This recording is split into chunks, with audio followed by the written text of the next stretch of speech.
mind. Am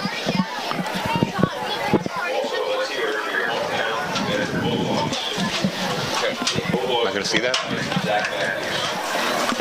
Are we live now? Yep.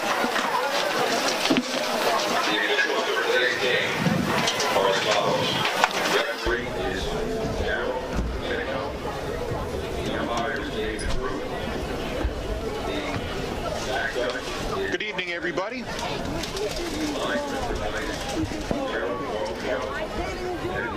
Good evening, everybody. Welcome to Bedford High Stadium. It's homecoming. The dance is after the game, but we've got business to take care of here as the Bulldogs host the Crimson Tide of Concord. I'm Harry Kozlowski here with Corey Munster-Tiger. Bedford appears to be first place in the standings, but looks can be deceiving, especially when teams are playing an unbalanced schedule.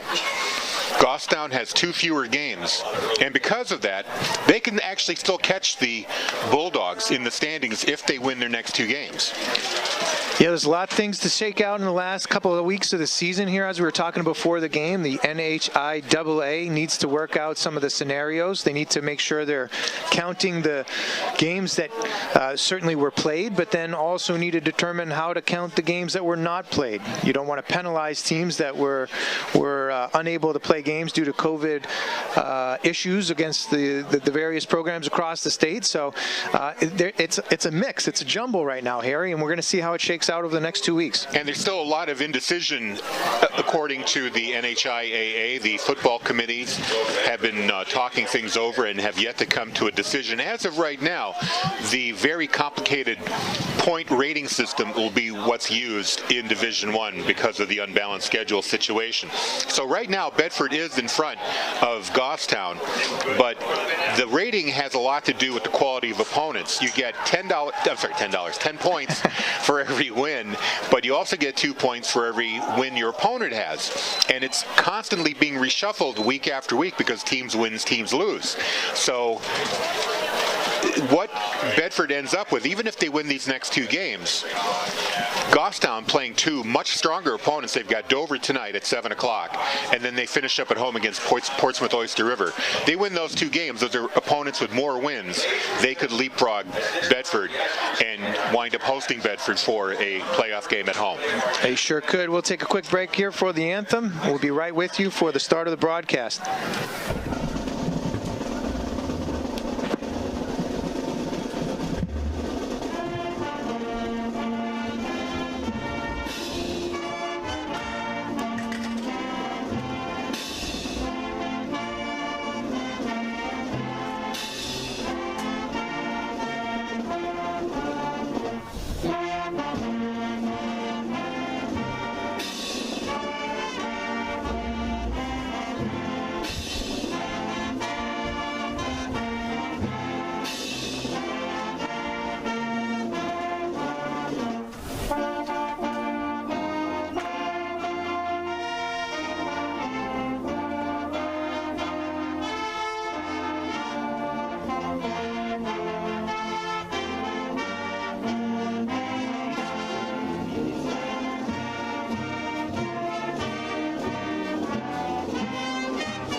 Bedford High School band performing the national anthem right there. We're about ready for kickoff here. Concord with 3 wins, and looking at the record here, 3 wins. Hold on a second here. 3 wins and 4 losses. And in theory, they could still catch Bedford too. So this game carries a lot of meaning for the Crimson Tide. It sure does. And Bedford certainly helped themselves last week with an outstanding win. A critical last-second field goal by Joe Michael, propelling them to victory over the Exeter Blue Hawks. Very exciting game. We're expecting an equally exciting game tonight. A solid Concord team coming into town here at Bedford High School. Bedford is going to receive the toss, and we'll get the opportunity to put points on the board first. So I believe Concord won the toss and decided to defer. So here we go. They sure did. So back to kick for the Crimson Tide will be number 6, Jacob Plant. Deep to receive for Bedford. We have Colby Snow. And I think Poltrinari will be back there. Little squib kick. And it's covered up front by Logan Sphere. So the Bulldogs will have fantastic field position starting on their own 44-yard line. Yeah, I don't know if that was intended, but it was a line drive kick that hit Sphere right around 45, and he just landed on it. And because, or 44, and because of that, Bedford is in terrific field position here. So we're about to begin, first drive. Looked like it hit the center up back there, and it bounced right to Sphere. I didn't quite catch the number on who it hit, but I think it might have been one of the tight ends. So Bedford comes out with 2 receivers, both to the left of Michael. Sphere in the backfield. It's a pitch to Sphere. He goes to his right. He's got blocking. Over the 45. Picks up about 3 yards up to the 47-yard line. And a tackle right there by number 50 for Concord, and that is Douglas Smith. I'm told that Doug Smith will be all over the field tonight for the Crimson Tide, one of the linebackers that makes quite a bit of action happen on the defensive side. Second down and 6. But Sphere just took that nice, easy toss sweep, went off to his left-hand side, stumbled ahead for 3 yards. So it's 2nd and 7 here on the Bedford 47-yard line. It's a handoff up the middle to Sphere. He hits bodies, but gets about a yard or 2, gets it up to the 49-yard line, picking up 2. Looked like he ran right into the back of his lineman there. Unfortunately, stopped his momentum, so it will be a 3rd and 5. Gain of maybe 1 on the play. So Concord getting the job done on defense so far. 2 runs, just 5 yards gained by the Bulldogs. This time Michael's going to send his 2 receivers out to the right. Sphere in the backfield. Michael in the shotgun. He rolls to his right, throws on the run, gets his man. Great catch. At the 41-yard line. It's going to be a first down. Trying to get the number. That's Gradinskis on the reception. Yeah, easy little hitch route on the outside, timing pattern. We thought, well, at least I thought we would see Joe Michael out on the right side into his strong hand to the field. A lot of room out there. 3 receivers into that set, so we're able to play those different levels, and nice easy pitch and catch to Gradinskis. First down. 10:22 to go here in the first. Bedford's first possession. They get a first down. They're at the Concord 41-yard line. 2 in the backfield right now, and a handoff and a sweep right there. Going to the left. Number 23 on the carry there for Bedford. Dominic Taliaferro picks up only a yard on that. Yeah, Concord defense did a nice job of containing that. Tagliaferro had a nice little cut back with his left foot, planted that, tried to get up the field to at least get some positive yardage, and was able to at least get a couple yards. 2nd down and 8. They're on the Concord 39-yard line. Same formation, 2 receivers right. Michael rolling right. Sphere blocking for him. He's got plenty of time. Looking downfield. He's going to go for it. Downfield. The pass. And he's out. And a great catch there by Taliaferro, but he was out of bounds. Man, he had him open at least 2 seconds before he let that ball go. So that's what we call a smash route. The outside receiver in Gradinskis stops short. He runs that hitch. And then you have Tagliaferro, in this case, running a corner route above him. So you have those 2 different levels to choose from. And Tagliaferro was honestly wide open well before that ball was released. So an opportunity on the wayside there for the Bulldogs. They've got 3rd and 8 now. 39-yard line. They got to get to the 31. Split receivers this time. Taliaferro to the right. Gradinskis to the left. Now Taliaferro in motion, but we're going to get a flag here. Could be motion on Bedford, and it looks like it is. That doesn't help there. 5-yard procedure call there. Probably somebody moving early. I didn't quite see it. I'm not sure if you did, Harry, but no. The referee certainly threw 2 flags at the same time, so they sure saw it. If it was a movement, it was very subtle. Yeah. So on this play, last week they had some fantastic success running the tight ends on drag routes over the middle. So I'm guessing we're going to see Cal McAuliffe line up on the left-hand side and drag across the formation about linebacker level. And don't be surprised if Michael tries to hit him on that coming from the behind. We got another motion. Yeah. 3 receivers. Yeah, Taliaferro took off early. A little too eager. Is going to send Bedford back another 5 yards. They'll make it a 3rd and 18 at the 48-yard line. Actually, they're going to put him at the 49, so they've got a way to go here.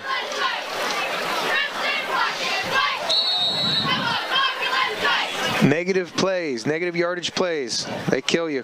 Whether they're sacks or penalties, you know, you're going the wrong direction here. You're making it hard for your offense. So nobody has a play in their playbook for 3rd and 19.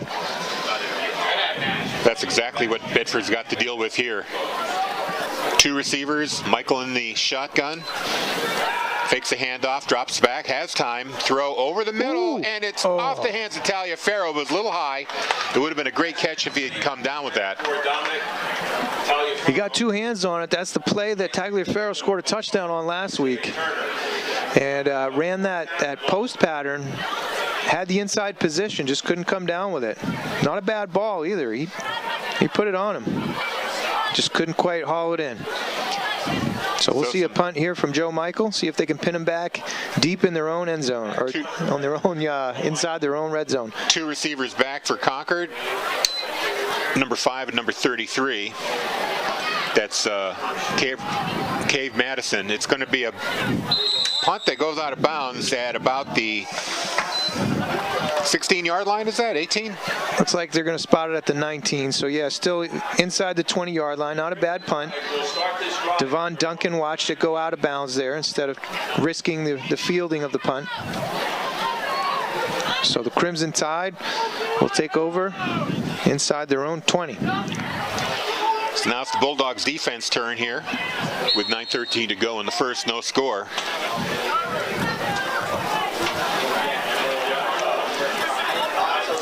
Concord in a somewhat tight formation, 2 in the backfield. It's a pitch back, running to the left, and a gain of about 6 yards on the play. That's Cave Madison on the carry. Took a bunch of guys to bring him down, but they finally did. Little off tackle left side.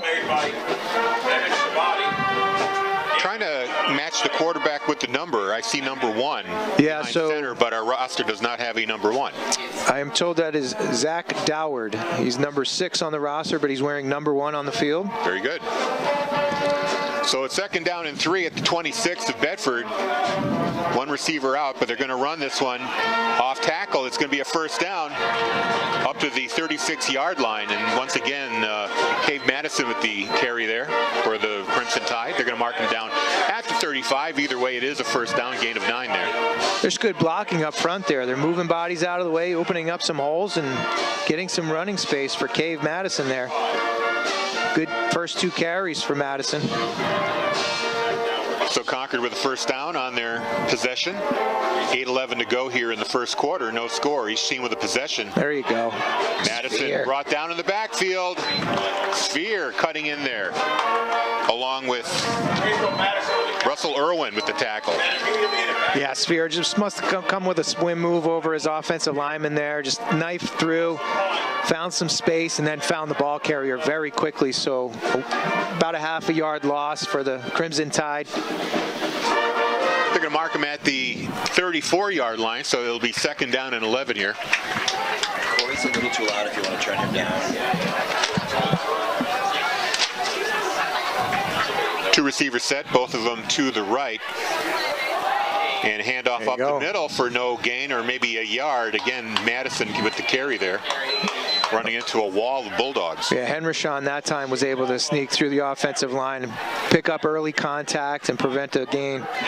So maybe getting that half yard back.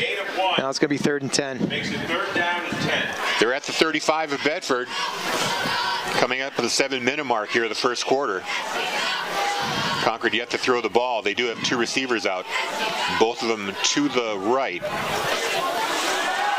And they're back to pass. The throw, good, and out of bounds. Number 4, Matthew O'Rourke with the catch, just a few yards past the marker. That's going to give him a first down at the Concord 47-yard line. That's good field awareness, too, by Matt O'Rourke there. He got 2 feet inbounds, was making sure he was tiptoeing on the sideline. Those receivers practice that all the time. They call it the tiptoe drill, making sure that they catch the ball first and concentrate on bringing the ball in, but also getting their feet inbounds. Tide moving the ball from left to right. And handoff to Madison. Driven back by Irwin after getting up to the 49-yard line. So gain of 2 there for Cave Madison. Tackled by The Bulldogs defense is getting hip to those counter plays up front. First 2 run plays went for about 12 yards total, and now the last 3 have gone for little to no gain. It's all about adjustments. Yeah, personnel or scheme, whichever is going to help, but they're starting to figure out that run game up front. So 2nd down and 8. 1 receiver in the set. Doward back to throw. Throws to the man out of the backfield. It's complete, and a gain of about 7 yards there. Number 8 is Cody Rashid. With the catch, he gets it all the way up into Bedford territory at the 45-yard line. We're going to have 3rd and 3. Quick little route into the flat. Again, the little ball fake inside on the play action. Freezes the linebackers and gives Cody Rashid a little bit of time to get out into that flat. So now you have short yardage on 3rd down. You need your defense to lock down. Good-looking drive here by the Tide. Bedford's got to try to stop him here. Doward gets the handoff. There it is. Ooh. Gives it to Madison, who fights his way for first down yardage. He had to shake off a couple of Bedford tackles, but he gets up to the 42-yard line, which is enough for a first. Man, that's tough right there. George Tatakis, number 59 on the defense, got through, got penetration, and made contact with him in the backfield, but just couldn't wrap him up. Concord kept their legs running, got through, and got the first down yardage. Tide on the move, 5:06 to go here in the first. No score, but the Tide are now on the 42-yard line of Bedford. Doward, he rolls out to his left, throws, and right off the hands of number 81. Oscar Perez, he was running that drag pattern again. So we could see him. He's the middle level of that 3-level pattern there. And the quarterback just couldn't quite get it to him. Doward threw it back behind him, so Perez got a hand on it, but it was a tough catch. First incompletion, I believe, for the Tide on this drive.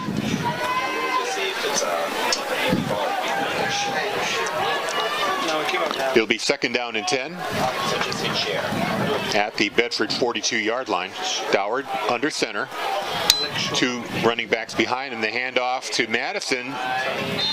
Gets ahead of steam and picks up about 4 yards. Down to the 37-yard line. Good stick in there by Russell Irwin, too. He's taking on that lead blocker, shedding him, and getting good square tackling. So now we got a 3rd and 6. makes it 3rd down and 6. Concord is at the 42-yard line. 4:30 to play here in the first quarter. You're on Go Bulldogs now, but I had it set up. And they break the huddle and come up to the line of scrimmage. You're on the Go Bulldogs now. Just 1 receiver in this set. I just shared it. Tight end split off.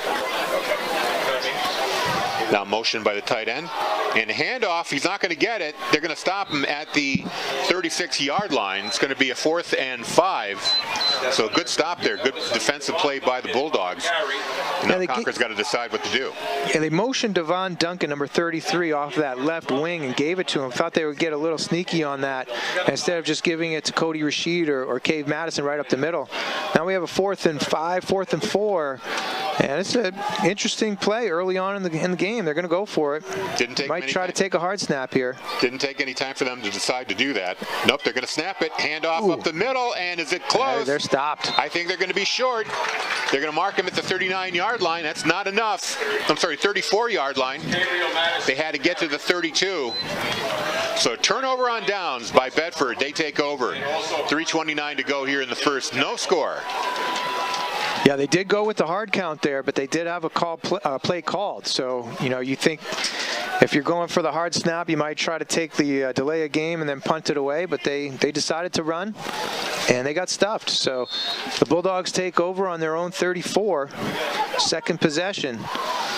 It was early enough in the game. I think they felt they could take that risk. They were moving the ball pretty well. They probably felt some confidence that they could make it work. But it didn't. Bedford takes over. There's motion by Henryshawn. The snap and a pitch over to Saphir running to his right, and he gets up to the 41-yard line. Gain of 7 yards there. Good first down for Bedford. Yeah, we look at the replay here. He had great blocking out on that right-hand side. Henryshawn, as the man in motion, comes down. He gets a seal block. The outside receiver on that side, I believe that was Grudinskis on the wide side, getting good run stock blocking out there on the edge to help Sphere get some room.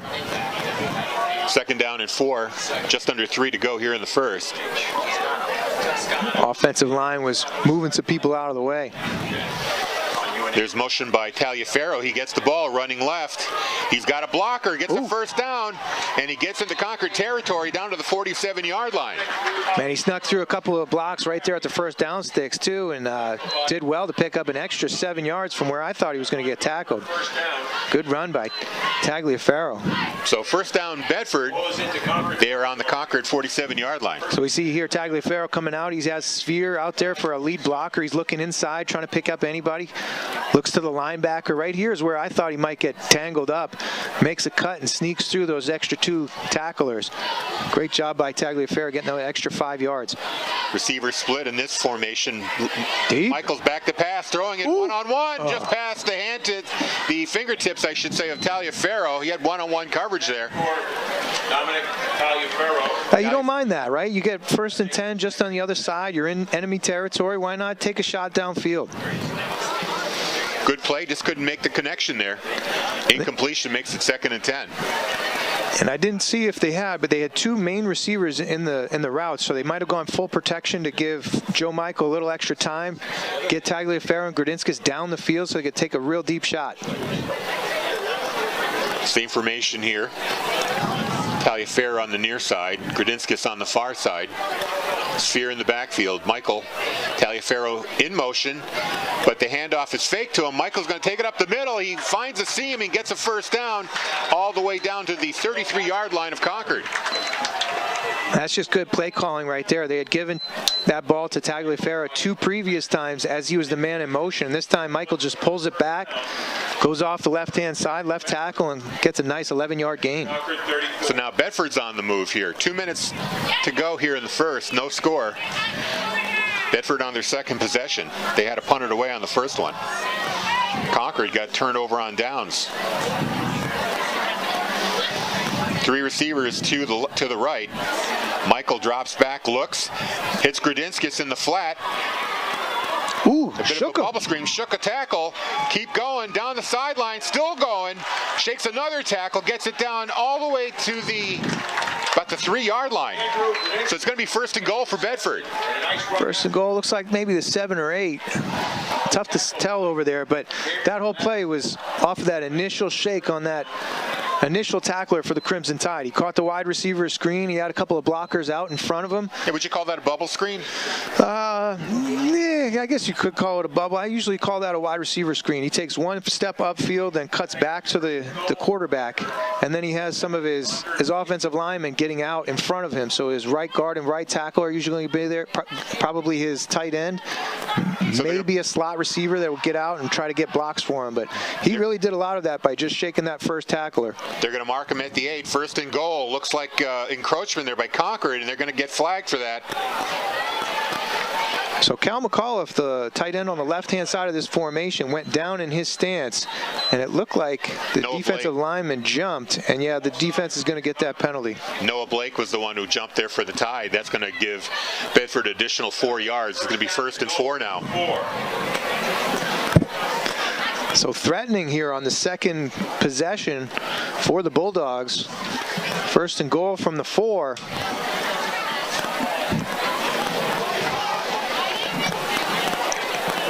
$1:29 to go. Might look for them to spread out the defense here and then maybe get Sphere or Joe Michael right up the middle. Well, they're not spreading out too much. You got two backs in the backfield, and you have Henryshawn offset right. Waiting for the snap. It's a handoff to... Nope, it's a pass right to Henryshawn. You called it all alone. Touchdown, Bedford. Nice little slant there by Grudinskis on the left-hand side. Did some play action to get the linebackers frozen inside. Grudinskis stabs that outside left foot, got back inside the defensive back and wide open. Pitch and catch, touchdown. They got Concord thinking or looking at all those runners, and they left the single receiver on single coverage, and he hit him. So Michael now with the extra point. Grudinskis holding. High snap, Grudinskis pulls it down, it's up and good. So 1:25 to play in the first. Bedford draws first blood, 7-0 they lead over the Crimson Tide of Concord. And Joe Michael putting that extra point. He carried them to victory last week with 3 field goals. All tremendous leg strength shown on each one of them. And certainly that last field goal last week with 8 seconds left, showing him playing hero ball. But the extra point here is good. Bulldogs go up 7-0 on an excellent drive. Their second drive of the game. Only 1:25 left here in the first quarter. There've only been 3 possessions. So that clock is ticking quickly, but a nice mix of runs and passes on that drive. And a tricky little play to get Grudinskis the ball on that left side slant. Yeah, they shook off the miscues on the first drive, and they made it work in the second possession. You know, I had a chance to talk to Coach Matthews earlier in the week, and didn't have a chance to play it before the game, but we'll try to get it in during halftime. He had a lot to say about that game last Friday in Exeter. Yeah, it was one of the more exciting high school football games I've seen in a long time. The Bulldogs got out early, had a 12-0 lead. Exeter started storming back in the second half after they changed their quarterback. And then a late field goal by Michael capped off the win for them. Crucial one in the playoff standings. And returned by Concord up to the 24-yard line. And they're going to start there in their own zone. Tackle made by Kevin Sheridan. Kevin Sheridan with the tackle there for Concord, for Bedford, I should say. The Crimson Tide will start this drive at their own 25. So they're going to be marked at the 25-yard line. Sphere comes off the field for the defense. Yeah, they're rotating through on that D-line, trying to keep those guys fresh up front to make sure they're stuffing those runs. Play action here. Doward throws.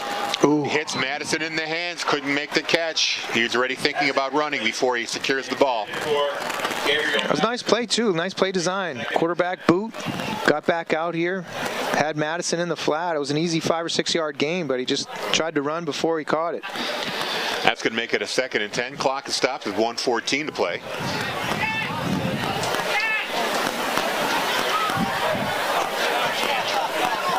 So it feels like the pace has slowed down on this drive here all of a sudden. All right, there was an incomplete pass. The crowd is quieted down. The band is quieted down. The pace seems to be going a little bit slower. Doward hands it off up the middle, and it's going to pick up a few yards, I guess. Going to call it about a gain of 5 or 6. They mark him at the 34-yard line. I'm sorry, 31-yard line. Yeah, a little misdirection play there. 29-yard line. Gain of 4 on the play. Misdirection. They gave it to Jamari Arzu.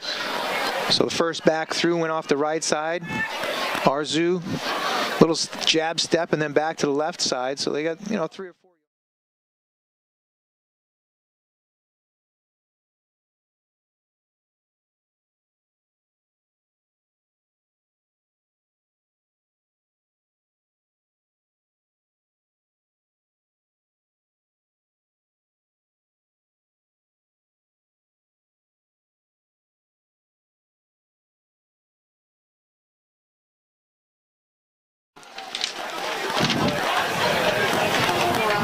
So Concord with the first down. They're on their own 43-yard line. 34.2 to go here in the quarter.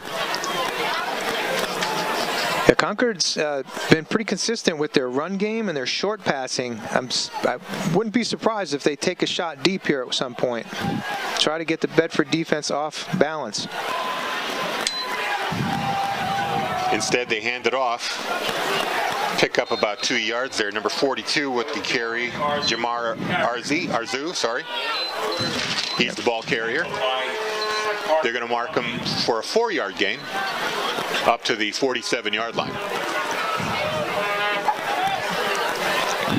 That D-line playing tough in there again, trying to stuff those holes, stand up their blockers, and play two-sided ball. That's going to run out the first quarter, so a relatively balanced first quarter. The Bulldogs have to be pleased with a 7-0 lead going into the second quarter. They shook off some of the miscues in the first drive. As we have a quick timeout here between quarters, we just wanted to mention the Bedford Bulldogs Athletic Booster Club. They would like to thank their generous sponsors, including Spectrum Marketing, Gear Up Bedford, Andrade Management Group, Wicked Good Butcher. Did you hear that? Wicked Good Butcher. There you go. New Hampshire Orthopedic Center, BEI Network, London Family Orthodontics, Liberty Hill Construction, Realty One Group Next Level, and River Road Pediatrics. On behalf of the 438 fall student athletes, thank you for your support of Bedford Bulldogs Athletics.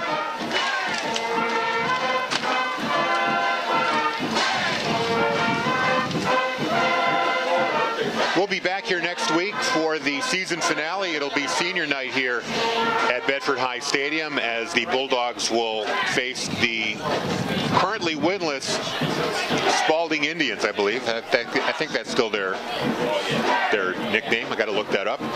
Don't really see Spalding come by very often. No, we don't.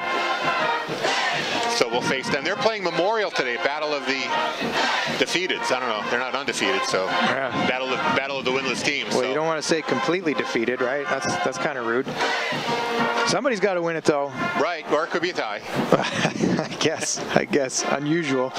Well, they're playing tonight, so one of these teams likely will come out with a win. The Bedford Marching Band providing some stand tunes. The student section has come out in force. They're wearing pink tonight in honor of Breast Cancer Awareness Month. There's a handoff, sweep to the left and a tackle. Sphere comes in there along with, I believe, Henrishon with the tackle against number 8. Yeah, he saw the hole get plugged up there and bounced it to the outside. And we have the privilege of having some Concord coaches here in the press box, and we hear him saying, "Go inside. The ball's there. The hole is there." So Cody Rashid might not have seen it, bounced it outside, and got a 2-yard gain, but his coaches want him to dive that up in the middle. It's 3rd and 4. They're at their own 49-yard line. 2 receivers, one on each side. Doward back. The throw, and incomplete. 24 couldn't hold it. Luke Shampney. He put it right on him there. So not a bad ball by Doward. Saw his man, put it right on the numbers, and Champney couldn't quite pull it in. So 4th down from their own 49-yard line. They'll line up in a punt formation. And going back to receive the punt are Taliaferro and Grudinskis, and they're setting up at about the 15-yard line. And the punt will be coming from number 6, from Doward, I believe.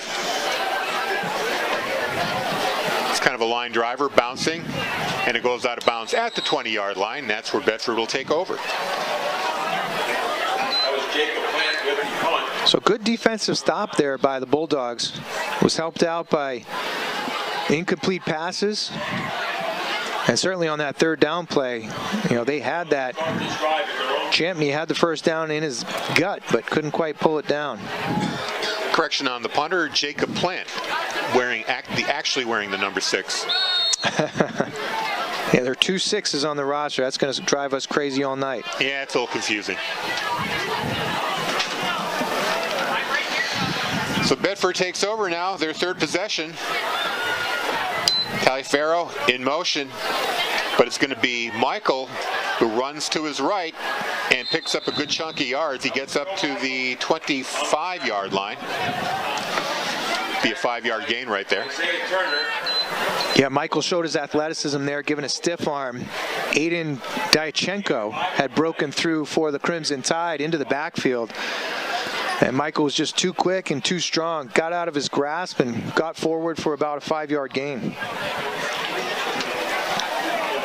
So 2nd down and 5 here at the 25-yard line. 2 receivers set, 2 in the backfield. Michael gets the snap, hands it off to Sphere, finds an opening, blasts through and gets a 1st down. Gets up to the 34-yard line. Fresh set of downs here for the Bulldogs. Yeah, we've seen Sphere do that all season. He hits that hole very hard. He's like a bowling ball going right through there, knocking people down as he gets his legs moving. In that case, bowled forward for a good yardage gain, and he moves the chains forward on a 1st down. So they're going to say 35 is the line. 1st and 10 there at the 10-minute mark in the 1st half. Bedford leads 7-0. Both receivers are to the left. Michael looking to pass, throws, and it's incomplete. Intended for Grudinskis, couldn't hold on to it. Got the ball knocked out of his hands. A good defense there by Jackson Borkush there, 25 for the Crimson Tide. He was right there, step for step with Grudinskis. I think he might have gotten a hand in around him to deflect that ball away. So we'll see 2nd and 10.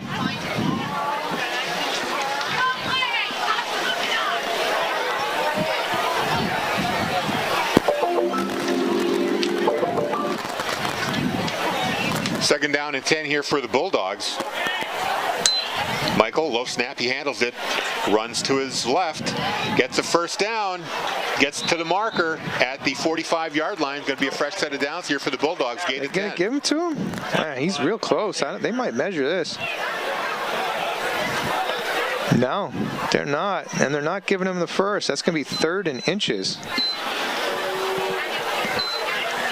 A designed quarterback keep off the right-hand side. You like to see it when your running backs are getting into the blocking action too. Sphere again out there in front of Michael. Look for a linebacker coming his side. Got a good pop on somebody in pursuit. And sprung Michael for a couple of extra yards. So 3rd and short. Bedford's in the shotgun though. Henryshawn in motion, gets in position to block, and Sphere gets the 1st down and more, still moving into Concord territory, gets all the way to the 41-yard line for a 1st. Yeah, I would say he got the 1st. 3rd and inches, he gained 15 yards, so. First down, ball into Concord territory. Full confidence there on that play. And I'm sure they probably would have went for it on 4th down if they didn't make it. And again, Sphere squirts through that front line there. As soon as he gets through that offensive line, defensive line mush, he starts getting to that next level. He's dangerous once he gets past that front 7. So a fresh set of downs here for Bedford. Leading 7-0. Henryshawn gets in position. Looking for somebody to block. This is Irwin. He gets it up to the 38-yard line. Pickup of about 2 yards. 2nd and 8 coming up. And we've seen them cycle through the running backs here. You know, Sphere probably needed to take a blow there. Has a couple big long runs.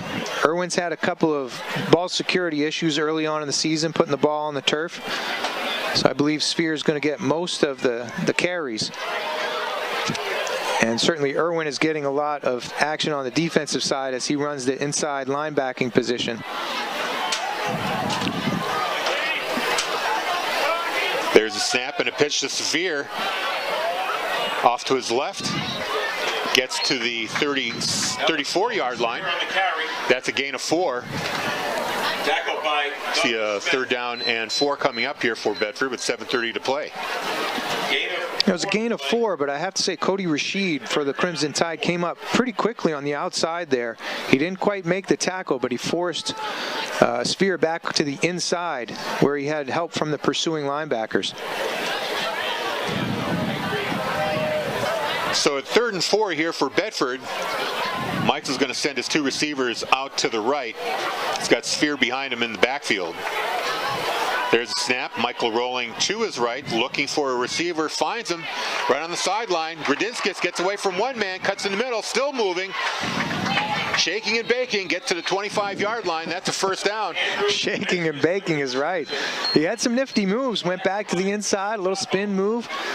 Ran through a tackle. Unfortunately, it didn't get him a lot of yards after the catch, but it's enough for the first down.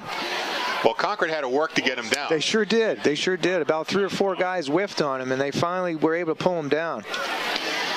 So a new set of downs here for the Bulldogs with 6:30 to go in the half. They've got a 7-0 lead. They want to add to it.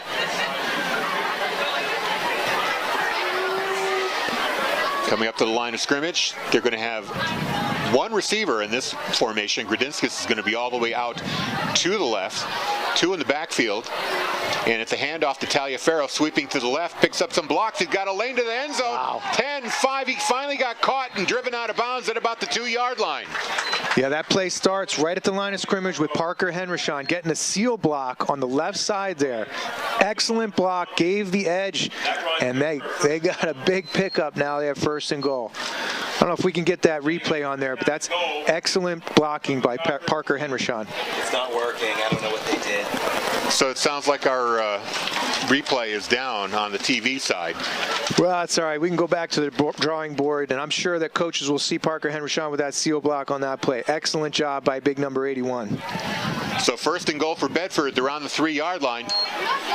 Michael takes the snap, rolls to his right, looking, wants to run, gets away from one tackle, but he's going to wind up losing about 2 yards. They're going to drive him out at the 5 or 4 yard line. Yeah, good job there. Instead of forcing the ball into a receiver and having something tragic like an interception in the end zone, he decided to eat it. You might like to see him throw it away instead of taking a 2-yard loss. Kind of inconsequential at this part of the field. But, you know, good decision making instead of trying to squeeze it into a spot he can't get it. Yeah, they're going to be about a 4-yard loss here. It'll be 1st and goal from the 7-yard line, or second. I don't know. Yeah, it's second and 7. No flag. That's 2nd and 7. 2nd and 7, okay. Scoreboard caught up there. Motion by Taliaferro, but it's a handoff to Sphere, following blockers. Gets it back up to the 4-yard line before he gets driven back by a horde of Crimson Tide players. And we see a flag being thrown late. We'll see what happened here. Ooh, I think I saw a jab in there. I don't know if it was from a Concord player. If it's a Concord player, that's an automatic 1st down for the Bulldogs. Number 69 seems to be adjusting his pad there. Jacob Furbush. I'm not sure what happened there. Maybe he got pulled. But their referee is pointing into the Bedford Bulldog huddle, so that might be a 15-yarder on the Bulldogs. Maybe they're offsetting penalties. I don't know, but it don't look like they're marching anywhere. They look like there's some jabs thrown after the play. The referees don't like that extracurricular activity. So we'll see what the officials indicate here. It is a personal foul against Concord and a personal foul against Bedford, offsetting penalties. So basically a whole bunch of nothing. Now try doing a replay. So now it'll be 3rd and goal from the 4-yard line. 3rd down and goal to hit the number 4. Owen Christopher comes into the game for Bedford. We'll see what Coach Zach Matthews cooks up here with Joe Michael coming back to the huddle. Christopher, Grudinskis, Tagliaferro, Henrishon, and McAuliffe. So, yeah, they do spread it out. Too tight, too wide. No, but I'm very unhappy with it. And Christopher, yeah. In the backfield. Michael, back to pass, looking, throws it out to Christopher. He's got a lane to the end zone, gets in, touchdown, Bedford. 4-yard pass. Here we go on the replay. It's back, baby. We're back. So you see Christopher just flaring out to the left-hand side for a swing pass.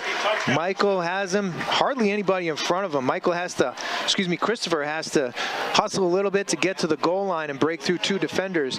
But he does find pay dirt. Nicely designed play. We have a James White lookalike out there with Owen Christopher on that little swing pass. And now Michael to add the extra point. Ball is down, kick is up, and looks good from here. It is. So 5:20 to go in the first half. Bedford is up 14-0.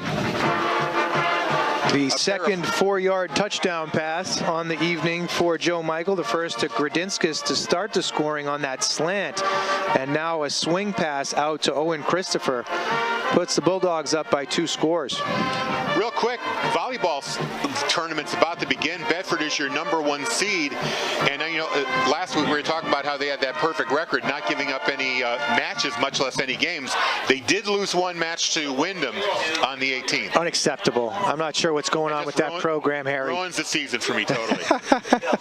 No, excellent job by the volleyball team. That's fantastic to hear. So much success for them, and we wish them the best as the playoffs come in. 3 o'clock at Bulldog Stadium. The girls earned the #3 seed. That's just a dominant performance all season. I mean, they played the best of 5, and they lost one set all season. 3-0 otherwise for what? How many is it? It's 17 3-0 and 1 3-1. Wow.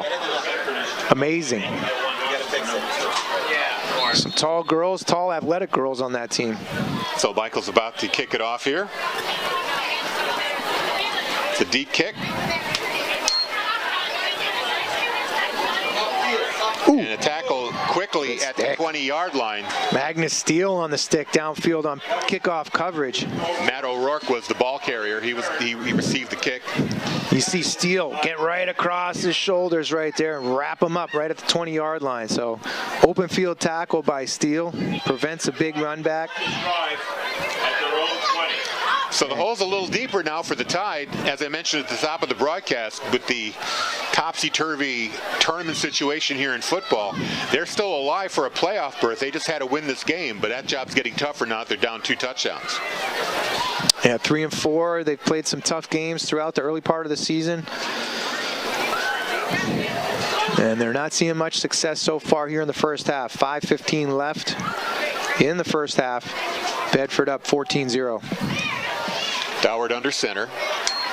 There's motion by Madison, but it's going to be Doward running to his right and getting wrapped up at the 19. He's going to lose a yard there. Zachary Doward. Yeah, wrapped up by Parker Bromley on the outside. Tackled by Parker Bromley. So 2nd and 11 coming up here, just under 5 minutes to go here in the half. I wasn't quite sure if that was a rollout and he was looking to pass that ball, or if it was a designed quarterback sweep to the right side, that little bootleg there. Either way, goes for no gain as Bromley was all over it. So 2nd and 11. Actually, they're going to put him back to the 20-yard line, so 2nd and 10. Just one receiver on this set. And it's a handoff inside. Swallowed up, no gain. Defensive front 7. Cave Sticking Madison hard. with the carry. He didn't get anywhere. Looked like it was Bromley on the play again. So another 3rd and long here for the Concord Crimson Tide. 4 minutes to go in the half. They're behind 14-0.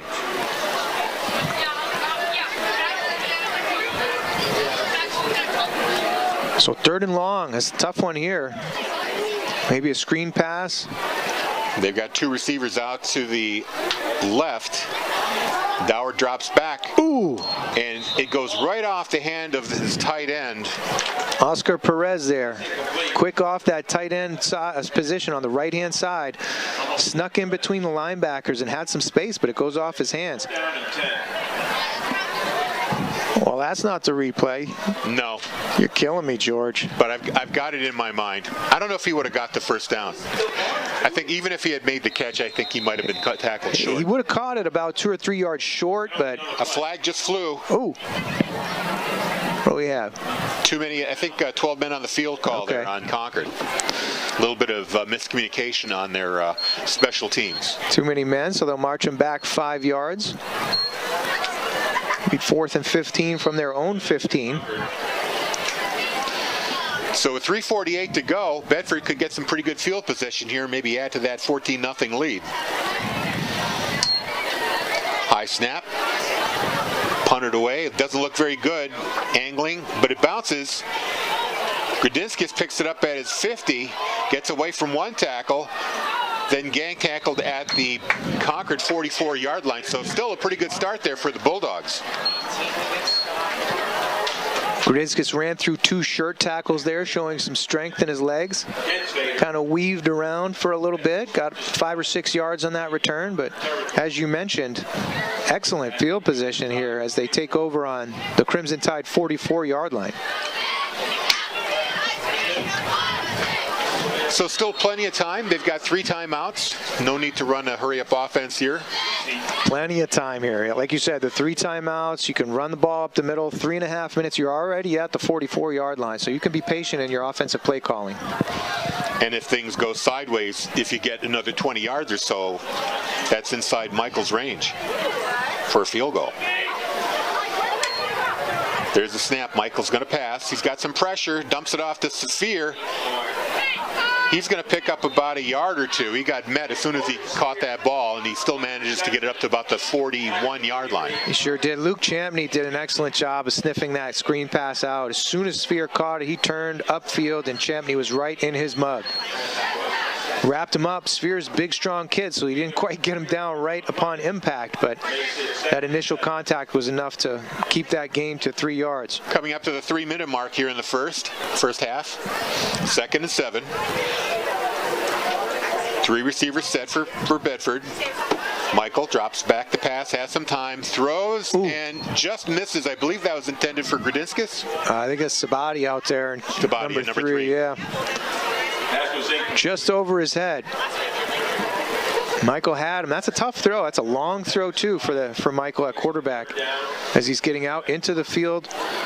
That was about, 8-10 yards down the field, too, so that's not an easy throw. It was right around the 30-yard line. Sailed it a bit high. So 3rd and 7 here for Bedford. I have a feeling they're going to use 4th down if they don't get it here. That's probably accurate. Once again with 3 receivers. 2 of them are to the right. Michael over the middle. He gets it to Henrishon. Fights his way for a 1st down to the 27-yard line. I think that might be McAuliffe. You are correct. Yeah, that's McAuliffe on the catch. I just saw a big guy. Yeah, it's a big guy. A big guy. I thought, it's either Henrishon or McAuliffe. I was wrong. Yeah. Again, McAuliffe showing that presence in the defensive backfield. He's a 6'4" tight end. And he gets open there in between the linebackers and gets ahead for a 1st down. They're at the 27-yard line, 2:22 to play, clock is running. Same 3 receiver set here. Michael this time rolls to his right. Still running, looking for an open man, throws it. Oh, right off the hands of a Bedford receiver. That was Chabati again. Yep. And he was right at the 15-yard line if he had hung on to that. He had 1st down yardage there. I was thinking he should throw it away, but Sabati came open late in that play. And Michael put it right on his hands, but he couldn't squeeze it. You know, one of the problems when you're rolling to one side or the other, your field gets smaller and smaller. How much room you've got left to throw, and the longer you wait, the more narrow the scope becomes. And you teach your receivers to mirror your quarterback, too. You want to try to find space. Once you get to the sidelines, you cut up the field, too. So you don't want to just give up on your pattern. If the initial play doesn't work, keep working to get yourself open. Sabati did a nice job doing that, just couldn't squeeze it at the last moment. 2nd and 10. Michael back to throw. A little bit of pressure, gets away from it, throws it, finds the man wide open, but couldn't make the connection there. Yeah, Isaiah Turner there could have had an interception too as it sailed over McAuliffe's hands, and Turner got his hands on it but couldn't quite squeeze it for the pick. So we'll see 3rd and 10. 3rd and 10 here, and they're at the 27-yard line, 45-yard attempt here. Yeah, might be on the outside range of Michael, but I would do it. Why not? Why not test his leg? Yeah, I think it'd be a 44-yarder from here. But first, they've got a chance to get this 1st down, 3rd and 10 with 2:05 to play. Let's see what happens on this one. Sure, and Coach Matthews might be considering this 4-down territory too. So, get 7-8 yards here and then go for it on 4th down. There's the snap. Michael dropping back over the middle to McAuliffe. Gets it up to the 20-yard line. That's going to be very close. Nope, that's going to be short. Going to be short by about 4 yards. They got to get to the 16-yard line. So ball's spotted on the 20. It's a 7-yard snap, so it'd be a 37-yard field goal attempt from here. But it looks like they're going to go for this. Right? The Concord Crimson Tide has had a tough time stopping this offense all evening. Coach Matthews has confidence in his offensive line and his skilled players. He's going for it. Hey, maybe you try to bark a little bit, try to get a little hard count, and get a cheap way to get a first down here. We haven't seen them use that much. 3 receiver set. Sphere rolls out to his right. The throw is almost intercepted by number 42. Yeah, he sat on it, Jamari Arzu. Nicely defended by You could see him sneak out into the flat here, sit under the play. Well, you thought you might see it. Come on, Bill, you're killing me. Anyway, Arzu sat on that route right under it and was able to almost come up with an interception, but knocked it out of harm's way. And Concord will take over on downs. It works out better anyway. They get the ball at the 20-yard line. And they've got 1:16 to work with here. Let's see what Concord can do on a hurry-up offense. Minute 16 here. You could take the aggressive approach, take a couple shots downfield, and then just try to run out the clock. Look Doward back. looks for a receiver, but instead gets sacked. There you go. Parker Bromley in on that. Along with Wrapping him up. Henrishon. Wrapping him up. Henrishon was the other tackler. So that pocket collapsed around Doward very quickly. And he decided the right thing to do was eat it instead of throwing it up for grabs, especially this deep in his own territory. So It looks like Coach Matthews called a timeout here with 1:04 to go. Maybe he's got a full deck of timeouts. Might as well use it. Maybe get another shot at the end zone. sure, right. You know, a negative yardage play there, so it pushes Concord back 5 yards. And now, you know, if they go for a pass play, it's incomplete. You know, you're at 3rd and 15 already. Use another timeout, force them into a long yardage play, and see if you can either try a punt block or get a return, or get yourself in position for a long field goal like we were talking about. Joe Michael has a strong leg. If they can get up to about the 25-yard line, that's more than makeable. Sure, it'd be a 42-yarder, but we've seen some distance on Michael's kicks, so we'll see what happens here. Last week he hit that 38, and it was still on the way up. Sure. When it went through the uprights. Well, I'm not sure it was on the way up. Leveling off? Yeah, leveling off. He probably had another 10 yards on it at least, so. So 1:04 here, left in the first half. down and 15. Doward waits for the snap. Inside handoff. Picks up about 5 yards on that play. Okay, so another timeout by Coach Matthews. 57 seconds left. 56.9 if you want to get technical. Arzu was the carrier on that 5-yard gain. So now you have 3rd and 9. Long down and distance. You know, here's your opportunity. You play a little bit with the clock. You try to get another possession in here. So I like the strategy here by Coach Matthews. While we've got a moment, let's send out congratulations to the Bedford golf team who captured their 10th state championship over at Overlook Golf Club last weekend. They placed 6 golfers in the top 20, earning the victory over Exeter by 6 shots. 6 shots too. I mean, that's a drubbing right there in golf. I mean, that was a wide margin. So congratulations to the golf team. The young men worked hard all season long and came out with a championship. Able to drink a little Gatorade from the cup after the season. I like it. Next Saturday at 6 p.m.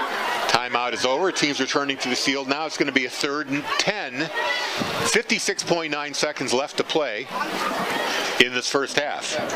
Bedford leads 14-0. 3rd down and 10. This time a single receiver is to the left of Doward, but they're just going to hand it off up the middle. And Bromley makes a tackle after about a 5-yard gain at the 25-yard line, and the clock stopped once again. 50.3 to go, and it looks like Concord's going to punt it away here. Yeah, so that's Bedford, strategy. Bedford did well. They're getting an extra possession out of this. So, you know, 5-6 yard gain, so it's still 4th and 4. But Concord is deep in their own zone. They're going to punt this away. So you hope for a good return, and then you're going to have to work the clock with some spikes, with some out routes to the sidelines, and try to manage the clock in alternative ways versus timeouts, as they are now out of timeouts. But it does give you another possession. If you can get a couple of big plays, you could get yourself into position to get some points on the board. Are you surprised Concord didn't try to throw the ball in that situation? I'm not. I think they probably wanted that clock to keep ticking and wanted Bedford to use those timeouts in order to not have them on this last possession. So Jacob Plant is out there for the Tide, waiting for Bedford to hit the field. You know, your question there on run versus pass, the Crimson Tide haven't had much success on their passing plays yet. You know, a couple of dropped balls, a lot of incompletions. So, again, I'm not surprised they kept it on the ground. So Gradinskas and Taliaferro are at the 37-yard line. Plant at his own 12. Ooh, kicks it. Close. Nearly blocked. Fairly short kick. Taliaferro picks it up. He's got a block, trying to shake a man. Gets it into Concord territory up to the 48-yard line. There's 39.7 left for the Bulldogs to work with. So we see on the replay here, they actually got pretty close to that punt. Maybe only a yard or two away from blocking. They try to set it up, get some blocks out in front of Taliaferro. You know, catches it at his own 45 and gets it into Crimson Tide territory. So about a 7-yard return. And now you can take a couple shots. You have 40 seconds left. Get some deep routes. Maybe try a post corner. Maybe a little trickery, Harry. I don't know. I think I would go with short plays on the sidelines. Try to get a little bit closer. You want to be able to at least get in the field goal range. Michael takes the snap. Kind of a mid-range pass there to Gradinskas, gets out of bounds at the 32-yard line. First down play. Yeah, about a 13-yard pickup. I like it. So now I think you can try a shot for the end zone, because right around here you're getting close to Michael's range for a field goal. Ooh.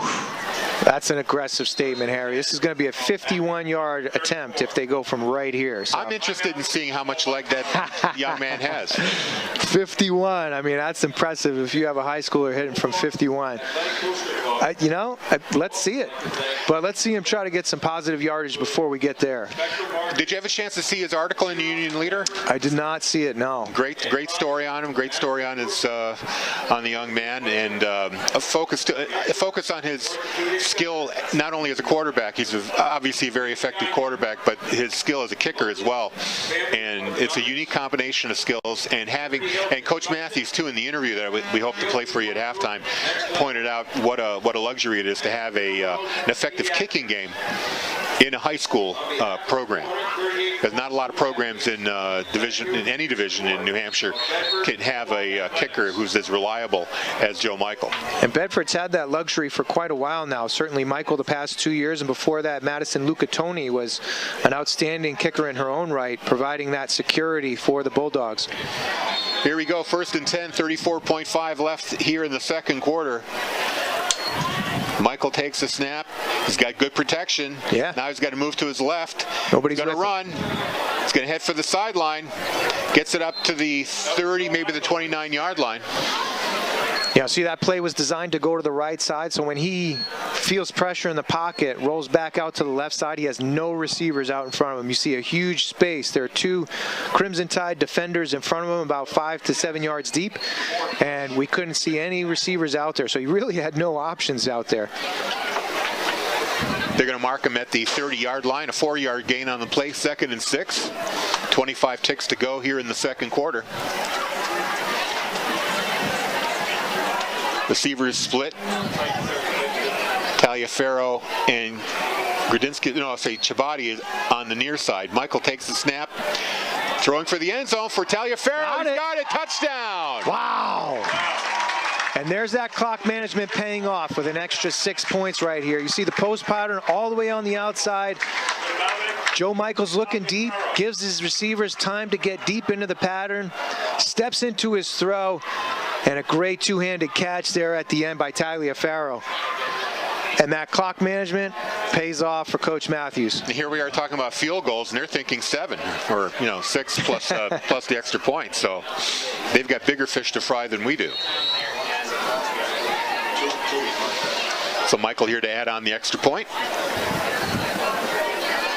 High snap. Gradinskas pulls it down. A good kick. And there you go. The extra point counts. And just like that, 21-0 is your lead.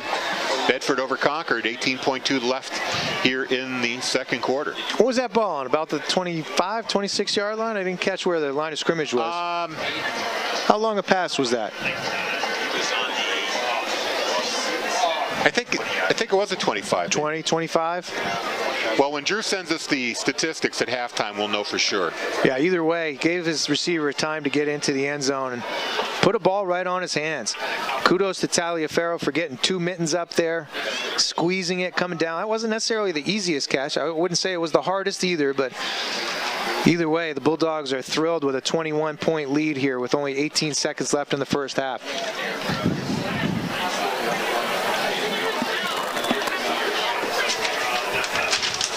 Michaels gets set to kick. Bulldogs, it's Joe Michael.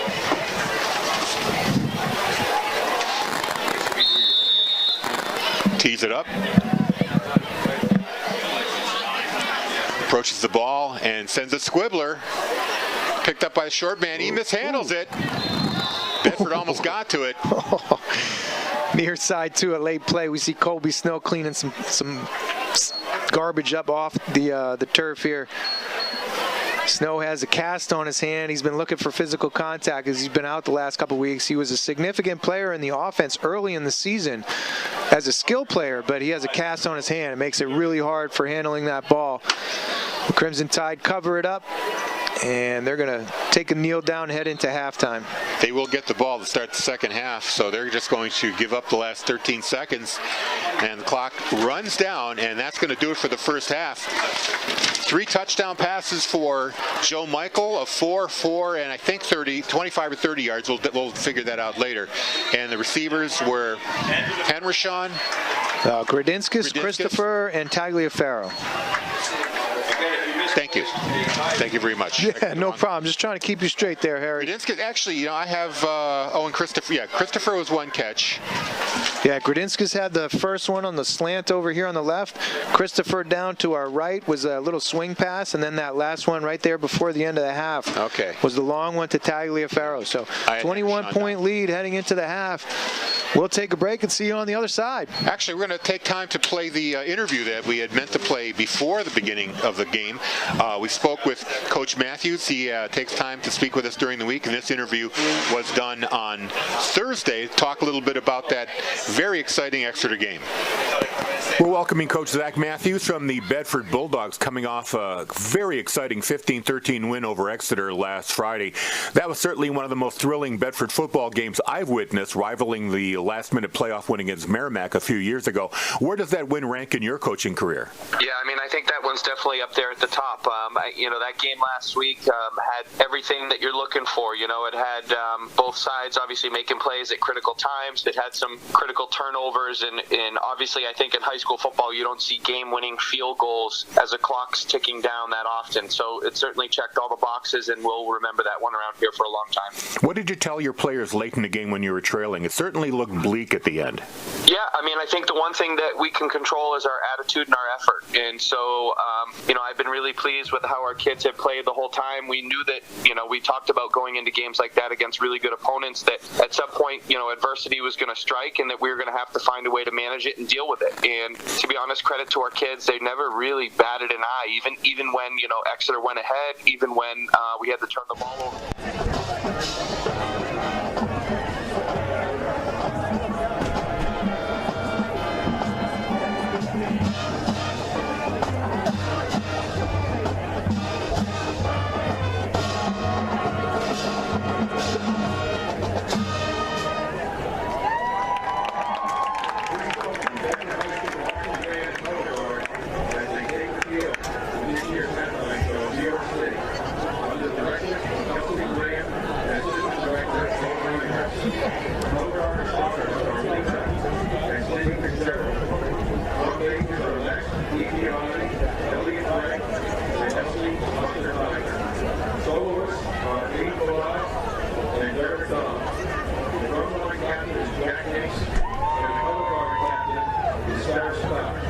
Everybody was there. I'd like to thank this team and Western fans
We didn't get the stats. No.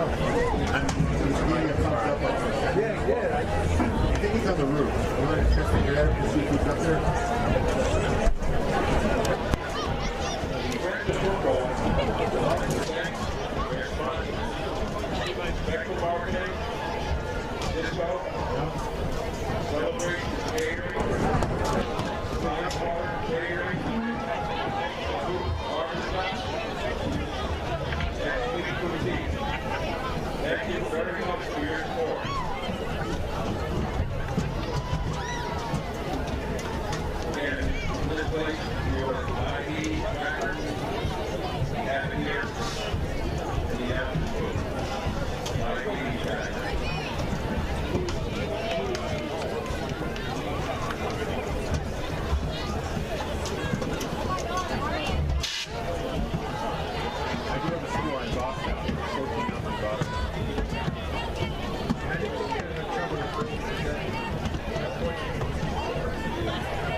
If they do wind up playing in Boston, we're going to call the game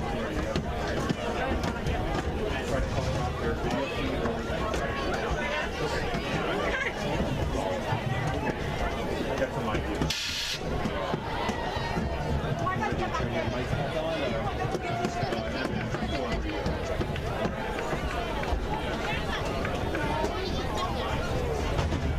We have no schedule. Come back and do that. Sure. Ready? Sure. Are you trying down? I'm down. Okay. All right. We're rolling.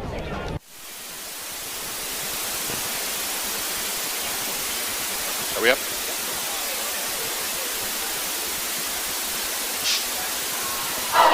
There's another 3 minutes. There's another 3 minutes.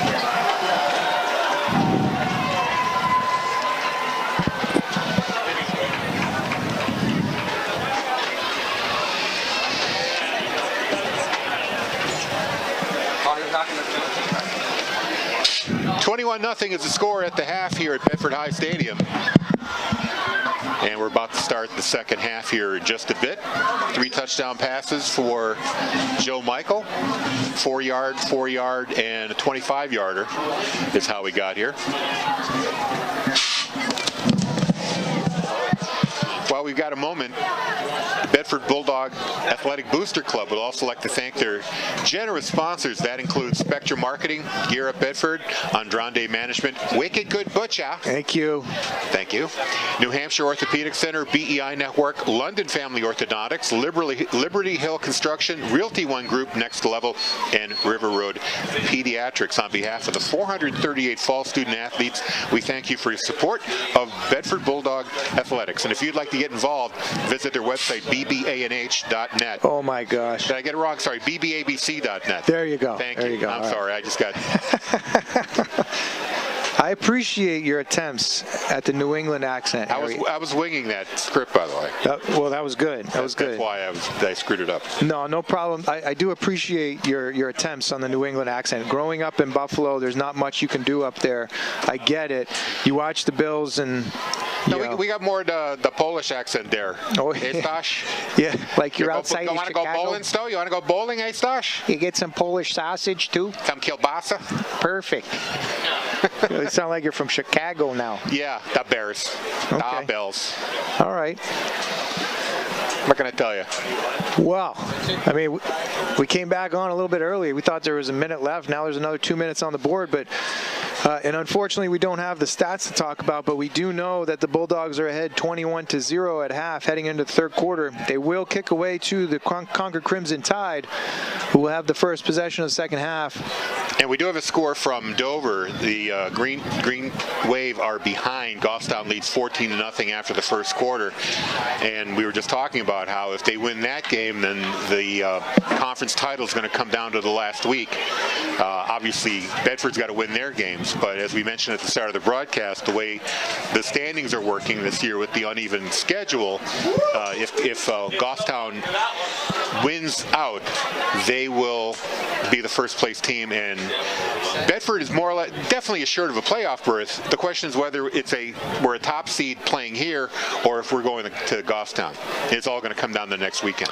It sure will. So they need to take care of their own business. As you mentioned, they are taking care of business here with a 21-point lead at halftime.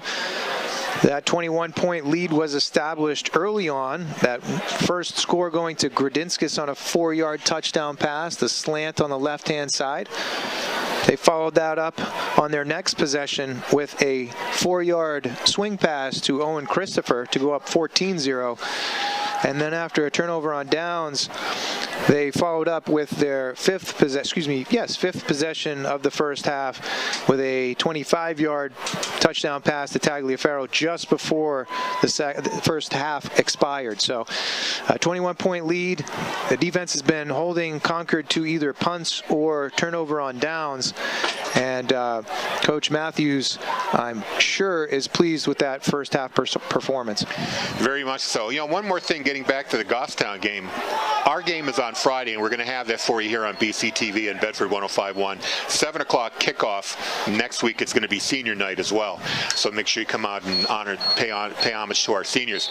But the Goffstown game will be a home game for them, which means Saturday afternoon. So even if we win out, we'll be 7-2. We won't know until Saturday afternoon what the playoff situation will be like. And I'm sure Bill Jennings will get on the horn with the folks from Goffstown. We'll put that game on for you on BCTV. As you know, all the TV companies of all the towns to share programming. So we'll pick up that game so all the Bulldogs fans can follow along and, I guess, root for the Clipper Cats to upset the Goffstown Grizzlies. They can root for who they'd like. I'm sure there will be Bedford coaching staff in attendance for that game, trying to get some forward scouting, see if they can divulge or determine any kind of tendencies that might help them in their ensuing matchup. So we will have the second half kickoff here by Joe Michael. Deep to receive for the Crimson Tide are Cave Madison and Devon Duncan. Michael takes his 8-yard set, run up, and it's a short pooch fielded by one of the upbacks. Nicely done. And then tackled there by Kevin Sheridan on kickoff coverage. Nice play by Doug Smith there as he was one of the upbacks, came up and fielded that kickoff as the Bulldogs try a little bit of trickery on the opening kickoff of the second half. The Bulldogs always thinking about getting the ball back there, and the push kick has been effective for him in the past. Certainly gives the opposing team something to think about. So now Doward brings his Crimson Tide team to the line of scrimmage. He has two backs in the backfield, tight left, wing left, one wide on the right side. Spins hands off to Cave Madison. He's wrapped up right at the line of scrimmage, and forward progress will be called at the 40-yard line, so we'll have 2nd and 10. Good tackle there, group tackle, 77, Magnus Steele, along with Colin Chardonnay. And others were involved in that tackle. No gain. They're going to keep him at the 40-yard line, 2nd and 10. That was a quick little reverse pivot there by Doward. Gave to the second man through the hole, so Doward will come to the line again. He has Luke Champney in the backfield with him. Three-step drop, looks to his right side, finds a man, it's received, and forward ahead for about a 14-yard gain by Matt O'Rourke on the right side.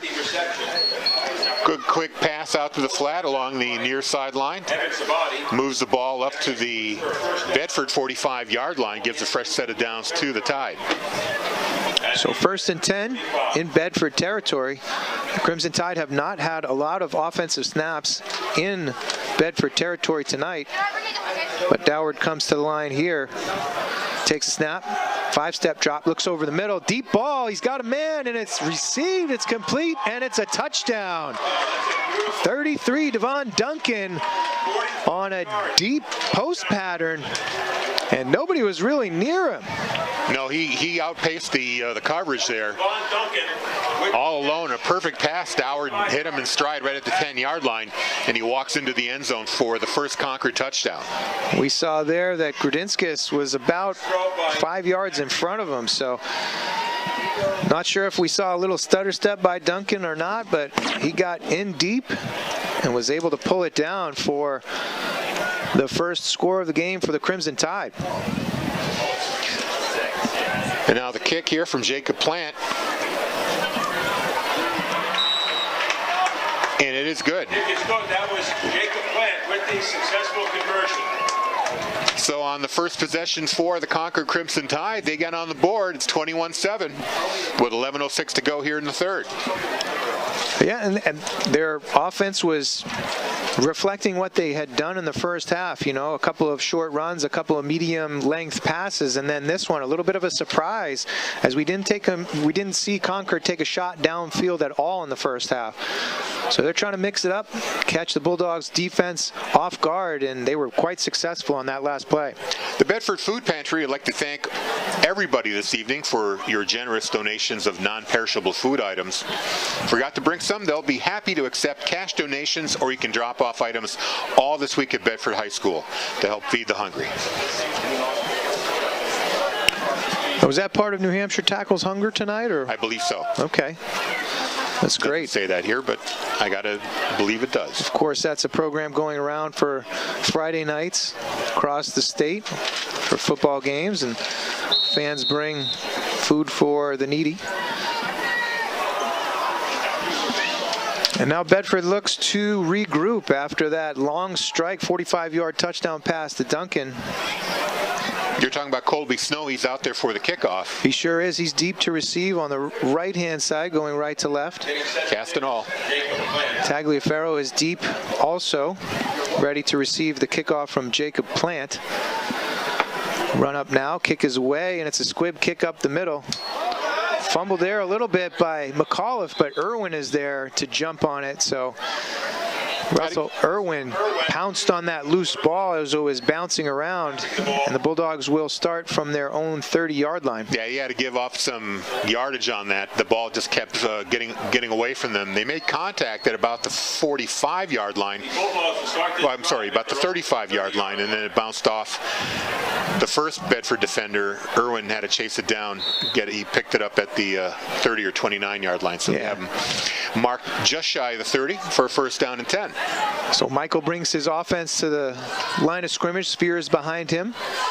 Cal McAuliffe, Parker Hendershon motion to the left-hand side. Quick pass out here to Tagliaferro on the left-hand side. He's got a blocker in front, gets some yardage out to about the 46-yard line for a 16-yard gain. Nice little flare pattern. Quick pitch out to Tagliaferro for a nice pickup on first down. Devon Duncan with the tackle there for the Tide. Tagliaferro turning on the Jets and splitting the defense, and if it wasn't for the quick Devon to make that tackle, it would have been for a lot more. And he had Grudinskis out there in front making a good block on the play as well. Trying to spring Tagliaferro for a big gain. They get 16. Michael takes the snap now, hands it off to Sphere up the middle, spins over to his right side and gets about a 4-yard gain on first down. Yeah, and those 4 yards were all after contact. J.C. Haskell. He fought his way to the 50-yard line. On the replay, Michael taking that shotgun snap. And it's going super slow for you viewers at home. Yeah, you're going to see everything here. That's what you call slow motion replay right there. Just spins to his left-hand side, gives Sphere the ball, and they get that 5-yard gain up to just about the 50. Back to live action now. Michael in the gun has Sphere behind him. Hands it off again. A little bit of a bobble there, but Sphere pounces through and gets about a 12-yard pickup there, right through the gut of the defense. And Devon Duncan there with possibly a touchdown-saving tackle there. Yeah, Sphere again got to that next level, got through the front 4, and then the linebackers were tasked with bringing him down as he tried to bounce into that second level. 12-yard gain is a nice one. He did bobble that handoff just slightly, but was able to wrap it up and get forward for a nice gain. Michael again in the gun. He's got twins out to the right-hand side. Grudinskis left. Flare pass out to the right-hand side to Hendershon. He takes on a tackler, heads up, and his feet are still moving. He's going to have a first down. Big boy on the outside is tough to bring down with one of the smaller cornerbacks, and he will move the sticks. And you can hear the roar of approval from the crowd as they saw Hendershon bull his way for an extra 5 or 6, 7 yards there. So the ball is on the Concord 26-yard line. Just under 9 minutes to play here in the third quarter. 21-7. The Bulldogs lead the Crimson Tide. Joe Michael brings his offense to the line of scrimmage again. Grudinskis split left, Tagliaferro right. Hendershon is on the wing to the left side. Tagliaferro in motion. He takes the handoff, gets around to the left side, out around the wing, and he'll get about a 2 or 3 yard gain, but we see flags raining down on the turf, and I think we're going to have a hold. Yep, and that's the initial signal from the official, so Bedford's going to lose about 10 yards on that play, back to the 36. It'll be first down and 20. Sweep around to that outside, and we saw Hendershon get the edge in the first half. I'm not sure who they're calling it on this time, but probably right on that edge as Tagliaferro was getting around to get outside of the formation.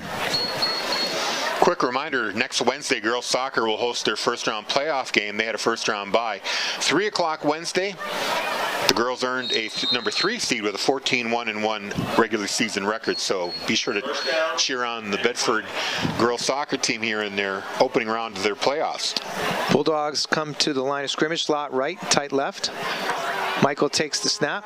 Quick pass out to the right side. Tagliaferro on the reception, gets up the field down to about the 19-yard line, and they make up a lot of that penalty yardage and more, as it will be about a 2nd and 4. And Grudinskis was in perfect position there to spring him and get a block on his man. He gave Tagliaferro room to gain another 5 or 6 yards on that play.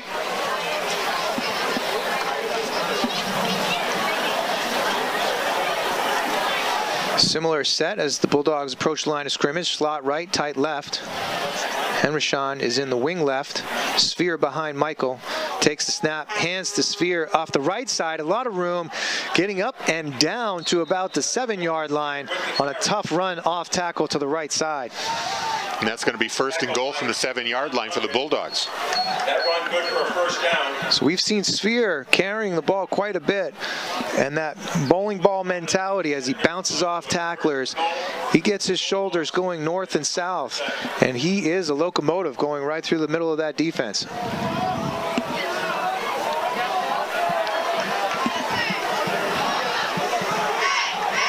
So Bedford approaches line of scrimmage. McAuliffe is tight right. Grudinskis spread way out to the left-hand side. 2 running backs in the backfield. Joe Michael pulls it down himself. He'll go up the middle and get maybe about 2 yards as he ran into a wall of Concord defenders.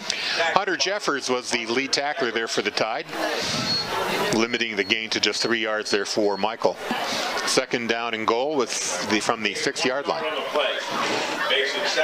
And the clock still ticks here. 6.5 to go in the third quarter. Bedford threatening to score after that long strike from the Crimson Tide on their opening offensive possession of the second half. Looks like Coach Matthews is going to take a timeout as there's been some miscommunication with Joe Michael, his quarterback. And deep in Crimson territory, they're going to do the prudent thing of taking a timeout. While we've got a break, let's talk about winter sports season. That's coming up. Wow. Planning to play a winter sport, but you haven't signed up yet? Well, what are you waiting for? Be sure to do so, signing up at the athletic webpage and completing the sign-up form. This is required for you to get tryout information and not miss a thing. And speaking of winter sports, we'll be bringing you lots of action this year. Girls and boys basketball, girls and boys hockey on BCTV and Bedford 105.1. You going to get out there for a ski meet or two, Harry? Not with these skis. Oh, you're talking about me on the skis? No. Well, either way. I mean, one of the Bedford High School ski team meets? We'll have to discuss that. We'll have to see how we can do that. Maybe not live, but maybe we can bring the cameras and record a few runs. I did cover a few tournaments for the Union Leader. Okay. And it got awfully cold. I had to climb up the mountain, put my camera up, and catch the skiers as they went by. Man, I thought you'd just be hanging off one of the chairlifts with your camera up there. So Bedford comes back to the line of scrimmage after their timeout. 6:20 to go here in the third quarter. Joe Michael with Sphere behind him. Henryshawn is offset right. Play action pass. Ball's out and incomplete. He was looking for Henryshawn in the left flat. He had him, but just a little too far. As we see play action to Sphere here on the replay. Yeah, and I don't know if Concord knew he didn't have the ball, but Sphere had a lane right into the end zone. It would have been an easy touchdown. He sure did. Joe Michael gets out to his left side. That's a tough throw as the quarterback is ranging to his left side, trying to throw as a right-handed quarterback. And we could see that effect as it was just out of the reach of Henryshawn right at the goal line. Clock is stopped with 6:16 left here in the third quarter. Third and goal from the 6. Michael has 2 backs in the backfield with him. Might see him go for that slant pass out here to Grudinskis again, and there it is, and it's over his head. He had 2 hands on it. That was that same play that Grudinskis scored the touchdown pass in the first quarter. Had it open, got the inside position on his cornerback, but the quarterback threw it just a little bit high. A little tongue twister there, Harry. Yeah. So, the kicking tee comes onto the field. Grudinskis will spot and hold. Descharme will snap. Looks to be about a 23-yard field goal. And Joe Michael will attempt to put another 3 on the board. Snap, the hold, and the kick all look good. And the referees underneath the goalposts shake their heads yes, and it will be a field goal good, 24-7, as Joe Michael's 23-yard field goal is good. Concord able to keep the Bulldogs out of the end zone after a first and goal situation, which is a net positive, but the field goal from Michael makes it a 3-score game here, a 17-point lead for the Bulldogs at 24-7. So not a bad response by the Bulldogs. Of course, you'd like to get 7 out of that possession, but certainly they ate some time off of the clock. They did put points on the board, but they had to be shaken after that opening 45-yard touchdown pass to Devon Duncan for the Crimson Tide as they opened the third quarter. And you'd think that Coach Matthews now is going to be looking for that play. He's going to tell his defenders to play back a little further and not let a speedster like Devon Duncan get behind him. Certainly they're going to have to pay attention to that long ball quite a bit more. We didn't really see any attempts at a long ball in the first half from the Crimson Tide, so that's certainly going to get the Bedford defense thinking a bit more. We have Michael set to kick off here. Duncan back deep to receive, as well as Madison. The ball's going to bounce about the 23-yard line. It's fielded, come up the right-hand side, and stepped out of bounds at about the 32 or 33-yard line was Devon Duncan. I think they're going to give him the 34, so the Crimson Tide will take over on their own 34-yard line. Yeah, Duncan had quite a head of steam coming up that sideline. If he hadn't stepped out, he might have been able to go a lot further. He shook off a lot of tackles. I'm not sure how many defenders were past that 40-yard line. Had a glimmer of hope, a light at the end of the tunnel, but that tunnel collapsed very quickly around him. So Doward brings the Crimson Tide to the line of scrimmage. Two backs in the backfield in Champney and Madison. Wing left. O'Rourke is split to the right, but we're going to have a timeout by the Crimson Tide as there was some confusion as they got to the line of scrimmage. Actually, it looks like Bedford called that timeout. Or did they? No, I'm sorry. They called that timeout on the last possession. Yeah, so Coach Corcoran is going to huddle up with his offense, figure out what the miscommunication was, and try to get his team on track for the second possession of the third quarter. Get some water in his players in the huddle, chat it over.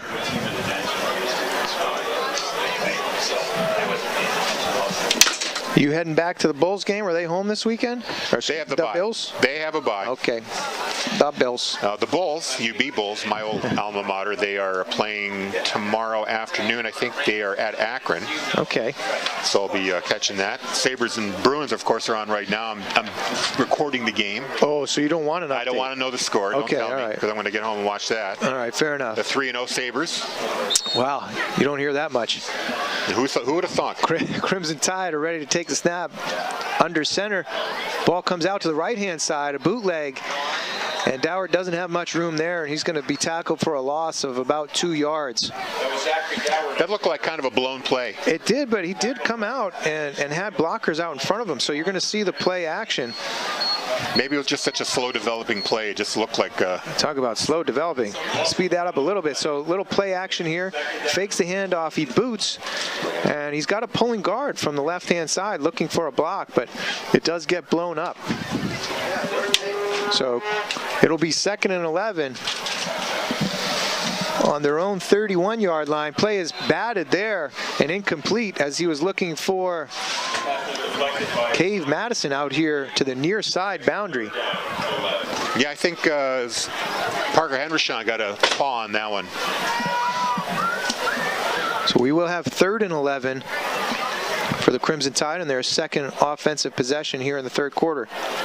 You know, speaking of the Bills, they have a whole bye week to lick their wounds after that close loss on Monday night to the Tennessee Titans. That was a tough one. Derrick Henry went nuts. He's a monster.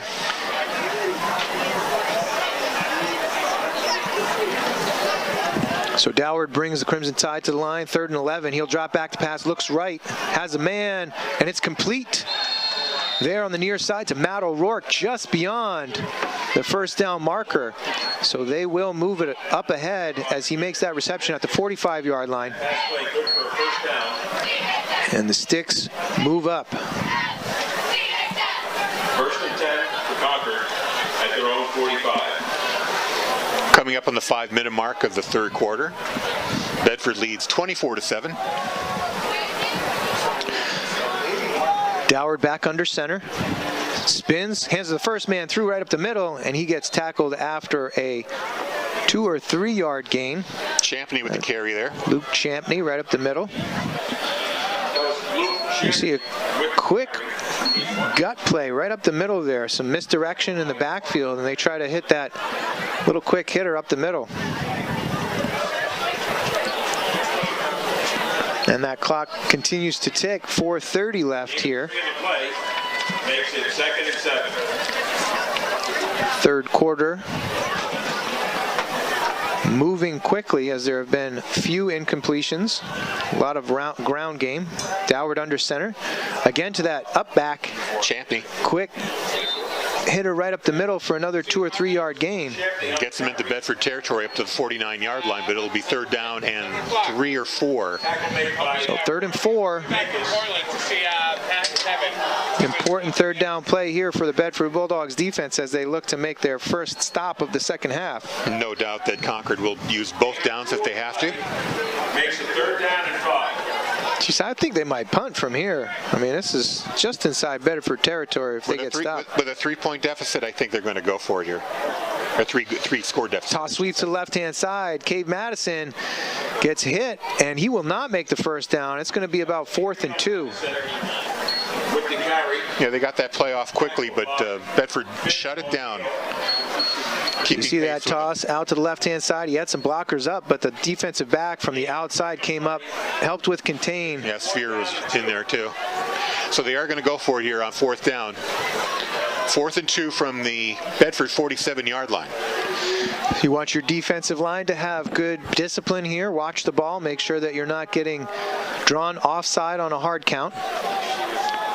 Doward comes quickly to the line. I formation behind him. Wing left, split left. Turns, hands to the second man through.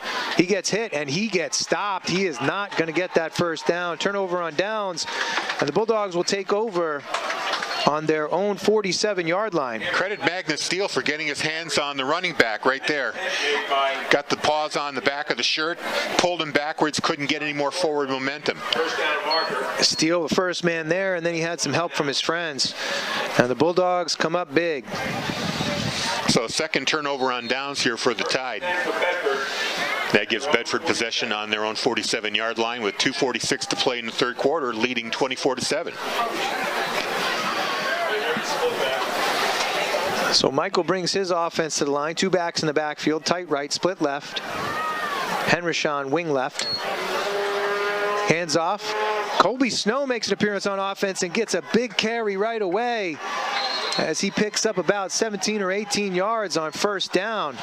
We talked about Snow earlier. He has a cast on his right hand, but gets a carry here and takes care of the ball and moves the offense. Yeah, it was about an 18-yard gain right there, down to the 31-yard line of Concord. 32-yard line is where they spot him. So 1st and 10, the clock continues to tick. Just over 2 minutes to go here in the 3rd quarter. Michael comes to the line, Sphere behind him. Snow in the slot, Grodinskis out right. McAuliffe tight left. Henrishon up back to the left-hand side. Hard count from Michael. He'll hand to Sphere. Sphere off the left-hand side. He's got some room. And he rumbles ahead for an 11-yard gain down to the 20-yard line. You know, Sphere just cuts through that line like he's coated in butter or something. Yeah, honestly, he just slides right through. He sure does. He's coated in butter, but he also rumbles. So that was a good descriptive word there, because he is bouncing off people and, you know, breaking through tackles and picking up large chunks of yardage at a time.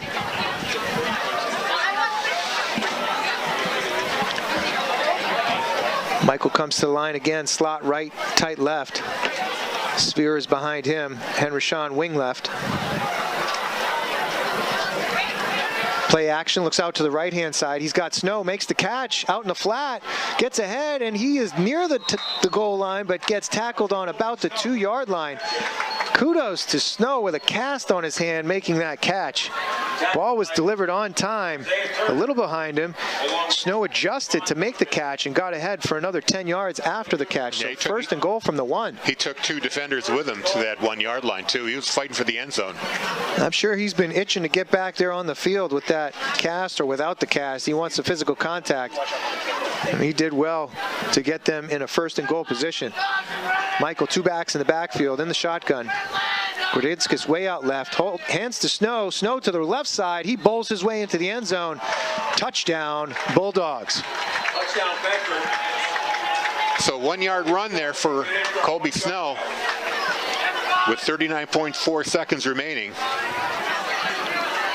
Pushes the score to 30-7 with the extra point on the way.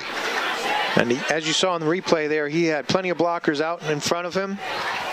Nice scheme from the Bulldogs. Gets Snow into the end zone.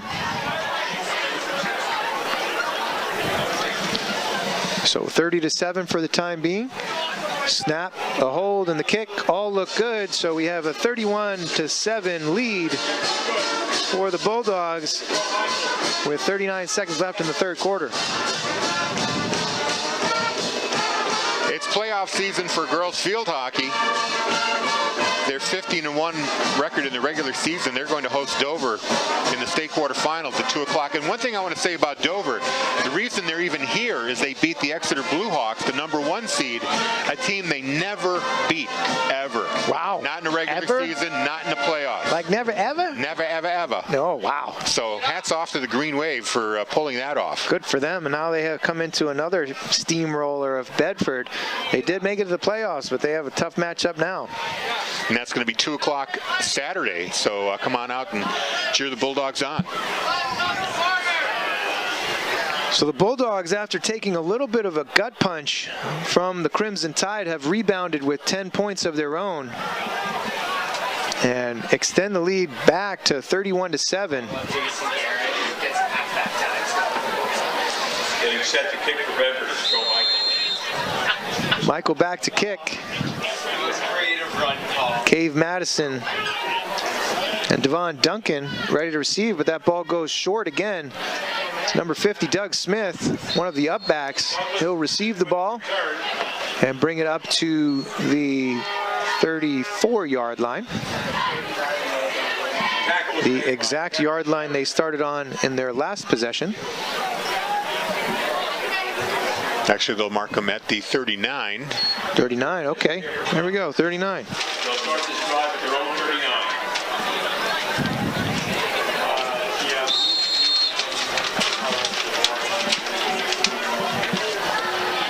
So Doward comes to the huddle,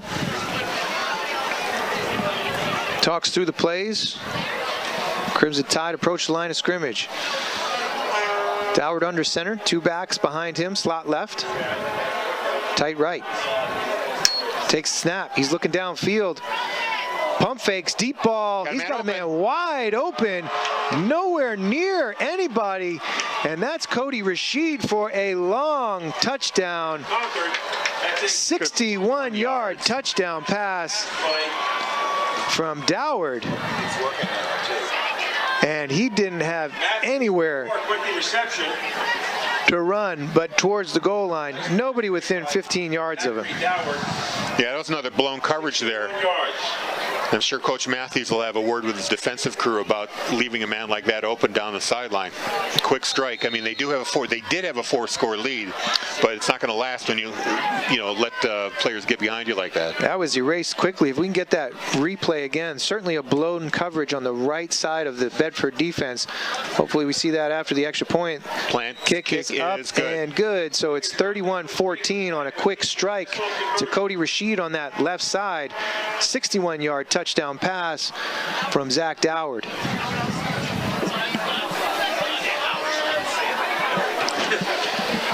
So another gut punch, Harry. They score a touchdown on that 1-yard TD plunge from Snow, and the Crimson Tide come back really quickly. First play from scrimmage, and they make it a 17-point game again. Special thanks to girls lacrosse and gymnastics. They donated their time this evening to help out at the concession stand. The Bedford Bulldogs Athletic Booster Club encourages all families to swing by and grab a snack. It's not too late.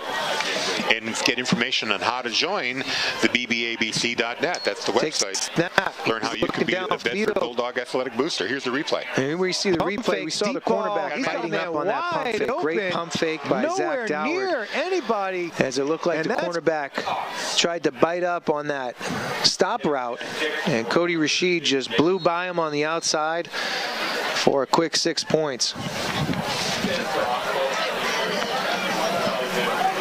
So the Bulldogs will send Snow and Tagliaferro deep to receive. Jacob Plant takes his steps back and is ready to kick off. 23.6 seconds left here in the third quarter.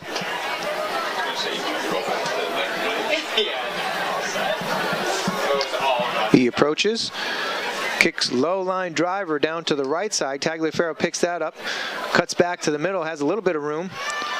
He's met there at the 35-yard line. Now he bounces to the left side. He's got some more room. Blocker's out in front. He's chased down behind, so he'll go out at the Crimson 45-yard line. Well, that's an outstanding run back by young number 23. Yeah, the tackle there by Jackson Borkish finally got him out of bounds. But yeah, I mean, that play was down, as good as down, back at the Bedford 25-yard line. Tagliaferro just kept cutting and cutting and cutting and was able to turn that into a much bigger gain. Brought it all the way back across the field from the right side to the near side, his left, and got ahead for an outstanding return. So Michael now in the gun, Sphere behind him, takes the snap, ball fake, back out to Tagliaferro in the flat, makes a move out and then back into the inside, and he's stacked up at the 40-yard line, but not before a 5-yard gain. Tagliaferro with the reception. See here Michael getting it out to Tagliaferro, got a block on the outside there. Tagliaferro continued to churn his legs for that 5-yard gain. Gain of 5 in the play, makes it 2nd and 5, and that marks the end of the third. So the third quarter comes to a close here with Bedford leading 31-14. And really, the entire Crimson offense has come down to 2 deep touchdown passes. One a 45-yard touchdown pass to Duncan to open the third quarter. And then this last drive was a 1-play drive, a 61-yard touchdown pass to Cody Rashid Jabo. 12 minutes go back on the board. We will start the fourth quarter momentarily. Harry's trying to get some scores from around Division I football here in New Hampshire. Mainly the Goffstown-Dover game. Unfortunately, not getting any information anywhere. Still just 14-0. That was the last report that we had. The game is being televised by the National Federation of High School Networks. However, you got to have a subscription to get in there. I don't have one. You didn't get the subscription, did you? No. Okay. Maybe I could flash in my media pass and they'll give me one. I don't think that's going to take you very far, Harry. Just, trying to be honest. We'll keep looking around. We'll try to get some info here for you as soon as we can. Big game for Bedford. Obviously, they're taking care of business here, 31-14. But they're really watching what the Goffstown Grizzlies are doing, hoping they lose at least one in the next 2 weeks. 2nd and 4 on the Concord 39-yard line.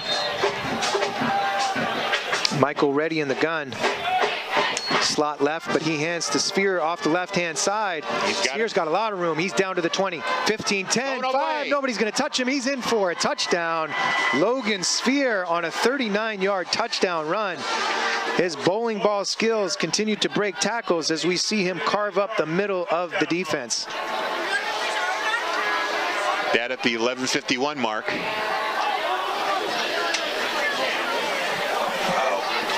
So the Bulldogs answer. Every time they give up some points, they come right back and get some points on their own. And quietly, Logan Sphere is racking up the yardage too. That's his first touchdown on the night, but he's got to be over 100 yards now, especially with that 39-yard touchdown run. Snap is back, hold is down, kick is up, and it is good. So the Bulldogs go back up by 24, 38-14, just seconds into the fourth quarter. We can hear this. This was nice special teams play here, as that snap was back very quickly, placed down. Good hold by Grudinskis. Joe Michael swings his leg through, and on the money splits the uprights. So back to a 24-point lead. Yeah, need to give a little credit to Grudinskis, who's been a very reliable holder and has made some quality catches. You know, sometimes the snap goes a little high and doesn't phase him. He's able to pull it down and get in just the right spot for Joe Michael to kick. I've told you this a few times. I love special teams. I was a kicker back in the day. I appreciate the finer points of it. The snap, obviously the start of the whole process, but you're right. That holder is a critical part of that 1-2-3 combo. Kind of an unsung hero. He sure is. Usually it's the punter or a wide receiver, sometimes a backup quarterback.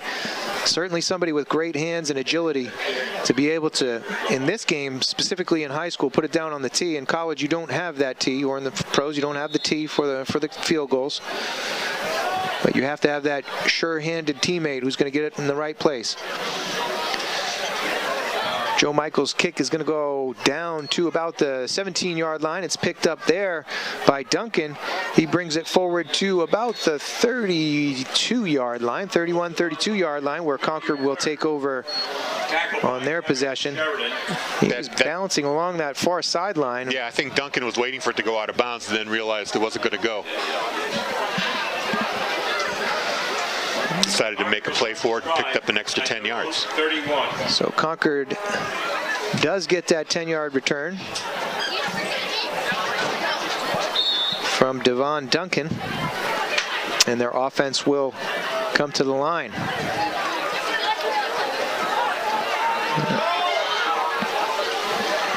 Dower takes a snap from under center. He rolls out right, feels pressure, and he's going to get sacked. He is sacked in the backfield by Kevin Sheridan, the sophomore, getting in quickly for that 6-yard loss. They're going to push him back to the 25-yard line. It'll be second down and 16. On the play makes it second down and 15. And Sheridan got in there quickly. It looks like he was either unblocked or just made a great play to get around his offensive lineman, but Dower did not have much time to avoid him.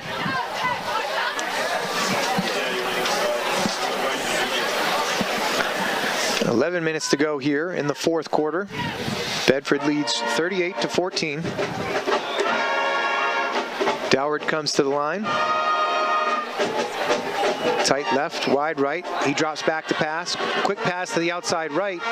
He finds a man there, complete to Matt O'Rourke. And they'll get some of that yardage back lost on the sack, but it'll still be a 3rd and long. And Joel Poltrinari was making the tackle. He closed in quickly on his man. Ball is spotted on the 32-yard line. It'll be about a 3rd and 9 here. 3rd and a long 9.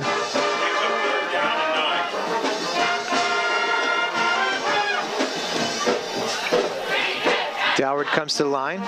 Slot left, tight right, wing right. Takes a snap from under center. He drops back. He's under pressure quickly, and he's going to be sacked way back at the 22-yard line. As the blitz was dialed up and Colin Chandonnet got in there quickly on Doward, he had no time to get that ball off. Yeah, he made contact with him at the 25-yard line, even though he threw the quarterback Doward back another 5 yards. So they're going to mark him down at the 25, so no gain, 4th and 15. 4th and 15, they sent their punt unit on. That will be Jacob Plant. Takes a snap a little bit high, almost blocked. Yeah, I think somebody might have got a finger on it. And that ball is going to roll forward to about the Bedford 45-yard line, where it is touched there by the Crimson Tide. At the Bedford 45. So after the Crimson Tide punt, Bulldogs will take over on their own 45. Congratulations to the Bedford volleyball team for finishing their regular season with a perfect 18-0 record, only losing one match the entire 18-game season to Wyndham, and they have earned the #1 seed and a bye. They will host a quarterfinal next Saturday, 6 p.m. here at Bedford High Gymnasium. We hope you get out there and root them on. Could be a championship season for them. Just a dominating performance through the regular season for them. Michael has the Bulldogs back up to the line of scrimmage. He takes a snap, hands it to Sphere off the right-hand side. He keeps his legs churning, and he'll get about 5 or 6 yards on that carry. Yeah, he dragged some Concord Crimson Tide defenders with him for the last 4 yards. Gain of 5 in the play. So 6-yard gain. We'll have 2nd and 4 on the Concord 49-yard line. Got to imagine that Coach Matthews would be happy to keep the ball on the ground here, try to burn off some clock. Sure, why not? You have a 24-point lead, just under 9 minutes to go here in the fourth quarter. Why not tick some time off? Perhaps in another possession, you might be able to get some of your backups in. Michael in the gun, takes a snap, rolls right, looks middle. He's going to tuck it and run. Gets back to about the original line of scrimmage. Might give him a yard. Yeah, maybe a yard. Kind of danced his way around that yard marker. Yep, they do spot it at the 48, so they gave him a yard on the play, and it will be 3rd and 3. He does go out of bounds, so they stop the clock.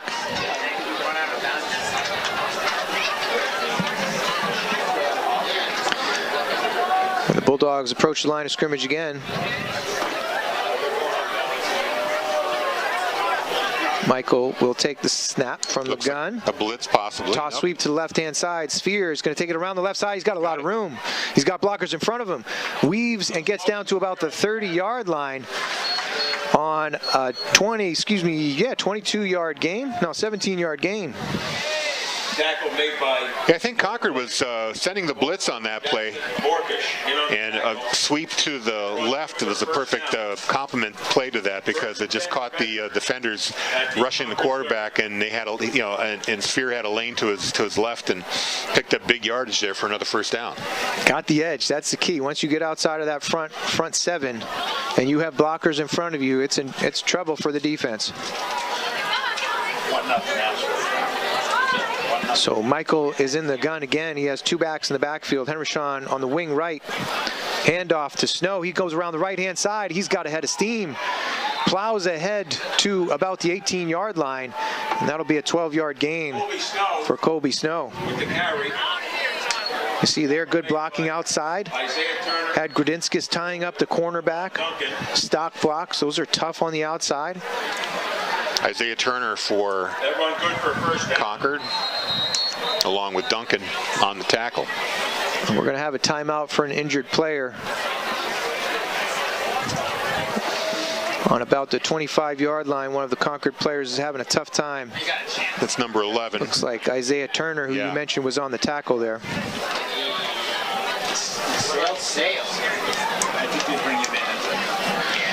So the Bulldogs driving here again.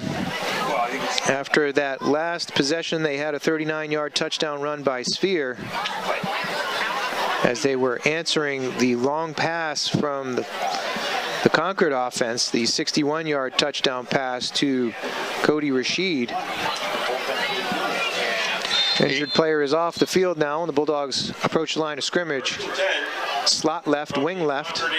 Sphere is behind Michael. Michael takes the snap from the gun. Quick pass out to the left-hand side. Grudinskis makes some moves, gets wrapped up, and finally goes down at about the 17-yard line for maybe a yard or 2 on the gain. Nice tackle on the play. That was a good play by Devon Duncan. He sniffed it out and wound up throwing him back a ways and let his teammates make the tackle for not so much gain. So just under 7 minutes to go here in the fourth quarter. Bedford is driving. 2nd and 8 on the Crimson 16-yard line. They hold a 38-14 lead. And Joe Michael brings his offense to the line again. Over shift to the right-hand side. Hand to Sphere. He goes to the right-hand side. He's got some room up the middle. And gets it down to about the 7-yard line, and he'll move the chains. It'll be 1st and goal from the 7. Devon Duncan. This Sunday is the Head of the Charles crew competition, and Bedford is going to be sending their crew team out there. Huge event down in Cambridge. That's a fun one to watch. I'm not sure if you've ever been down there. 29 rowers from Bedford will be going down, so congratulations to those fine young girls and boys. High schools from all over New England, colleges from all over the nation. It's a great event. Michael in the gun, Sphere behind him. In motion is Snow. Michael goes to the left-hand side. He's got some room, and he's into the touchdown. End zone run, about a 7-yard run for Joe Michael. And he's going to extend the Bedford Bulldogs lead on a 6-yard touchdown run.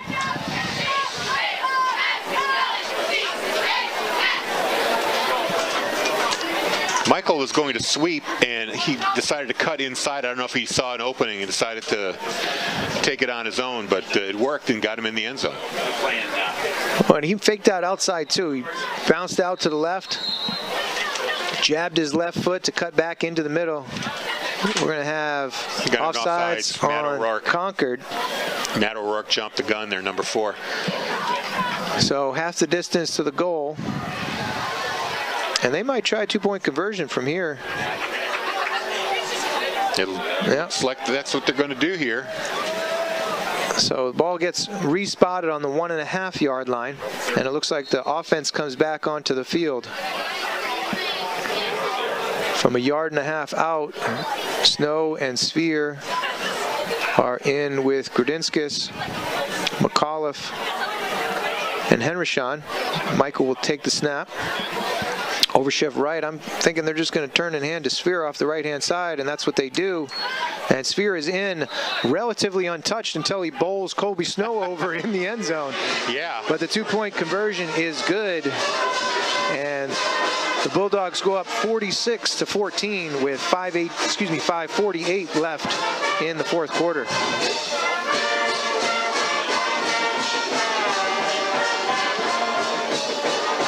The Bedford band is excited about that one. They're playing the fight song, getting the fans here all fired up. And there's going to be a lot more to get fired up with here at Bedford High Stadium, as next Wednesday girls soccer will host their first round playoff game at 3 p.m. here at Bulldog Stadium. The number 3 seeded Bulldogs finished with a 14-1-1 record in the regular season. Does it say who they play? No, I don't. I believe the teams are playing this weekend. Still being determined. We'll find out. Yes, okay. TBD. TBD. Okay. So I know the JV girls soccer tournament is tomorrow. The Bulldogs bring a strong JV team to that one this year. Joe Michaels back to kick. Deep are Cave Madison and Devon Duncan. Duncan will take it at about the 14-yard line. Shimmy shakes and gets out to about the 32 or 33-yard line. Quickly return. Tackle made by Finn. You see him take that ball deep, get through a couple of kickoff coverage men for Bedford, out to the 32-yard line. So 1st and 10 for Concord on their own 32. Start this drive at their own 32.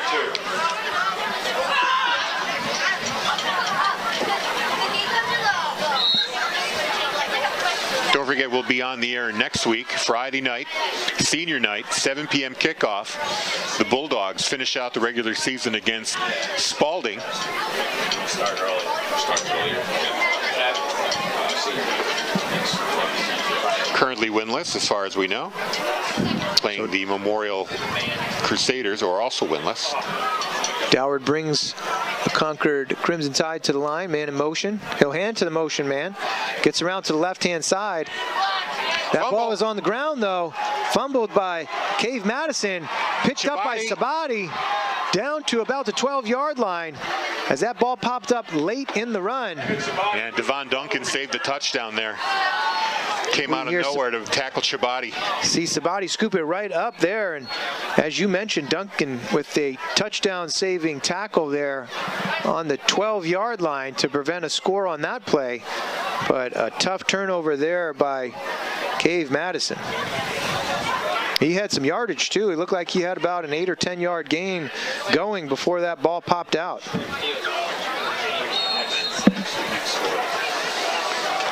So Bedford on offense again. They're at the 12-yard line. 5:30 to go with a 46-14 lead. The Tide showed a little bit of life this half. 2 big long throw touchdowns.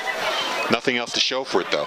Michael in the gun takes the snap, gives to Colby Snow off the left-hand side, has a blocker, and he's into the end zone for a touchdown.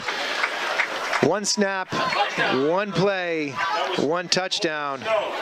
Colby Snow, number 6, gets his second touchdown run of the game. 12 yards out. Bulldogs go up 52-14 for now with the extra point to ensue. And I believe this will get us into run time. A lead of 35 points or more.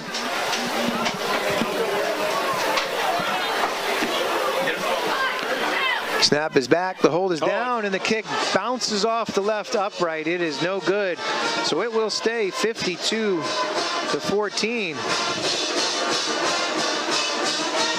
But that is quite a margin. We see here on the replay, Snow, just a simple off the left-hand side, had Sphere out ahead of him with a good lead block.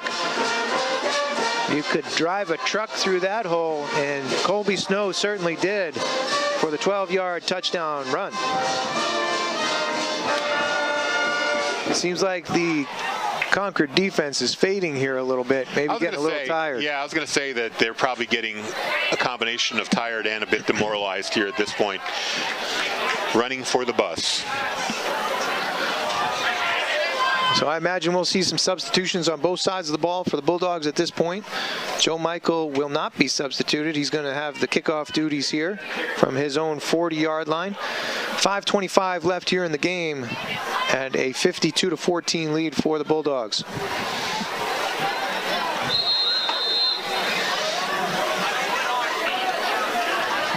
Deep to receive are Matt O'Rourke and Devon Duncan. O'Rourke takes the ball. He'll head up the right-hand side. Gets out to about the 34-yard line. He'll mark him out at the 35. You know, despite the score, I think a player like Devon Duncan has really stood out today. His athleticism really comes through on both sides of the ball. Sure does. His speed has been a game changer for them, at least. A couple of crucial tackles, a deep touchdown to him early in the third quarter, the 45-yard touchdown pass from Doward. Yeah, he has been a standout on both sides of the ball.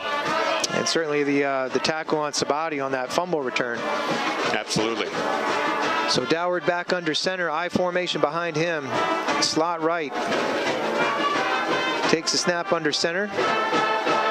Off tackle left, gets up to the 40-yard line. That is Jamari Arzu on the carry. 5-yard gain. It'll be 2nd and 5.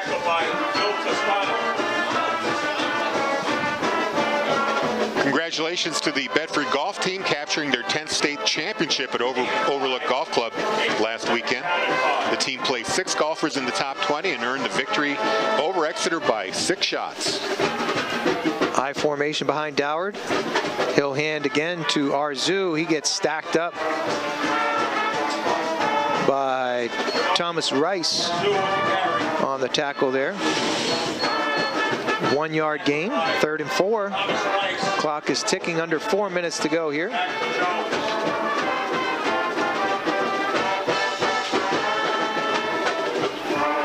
Some Rolling Stones being played by the marching band here, a little painted black. And of course the Bulldogs clad in black.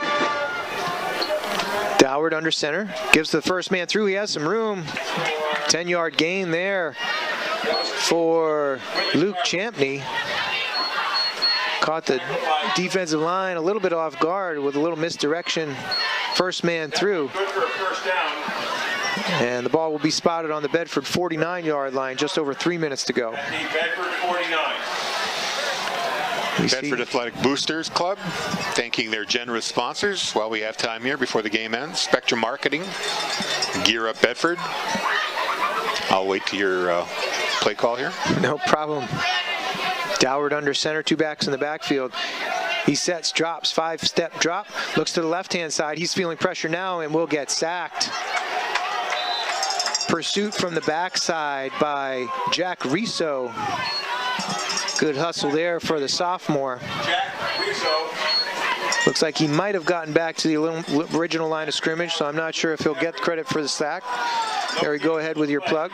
Andrade Management Group, Wicked Good Butcher. There you go. New Hampshire Orthopedic Center, BEI Network, London Family Orthodontics, Liberty Hill Construction, Realty One Group Next Level, and River Road Pediatrics. Thank you for your support of Bedford Athletics. Doward brings Concord to the line, under center. Man in motion, handed to the motion man, out to the left-hand side, it's fumbled. The ball is still on the ground. It does get tapped back into play, excellent play, but it is covered by Concord. Heads-up play there by Alex Gradinskas as the ball was looking like it was going to go out of bounds. Right here, you see him tap it back into play. If that ball goes out, it's automatically Concord's ball. He also gave a little sugar push in the back to the Concord runner, 24, Luke Champney. Keep that ball on the ground, give your teammates a chance to get the ball. As it is, Concord does cover it, and it will be a long third and light years play for Concord. Yeah, they lost 12 yards on that play. Doward takes a snap, 5-step drop, looks left, ball is deep, it's up, and he has a man, it's complete. Down to the 10-yard line is Cave Madison on a long completion from Doward on the left-hand side.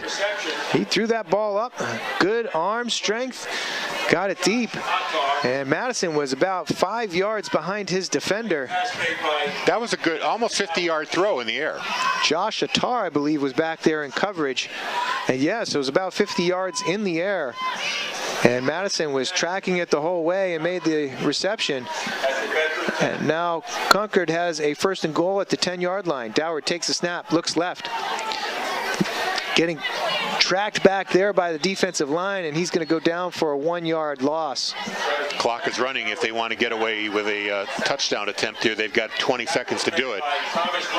Actually, it does look like he got back to the original line of scrimmage, but they are going to need to hustle as it's under 15 seconds to go in the game.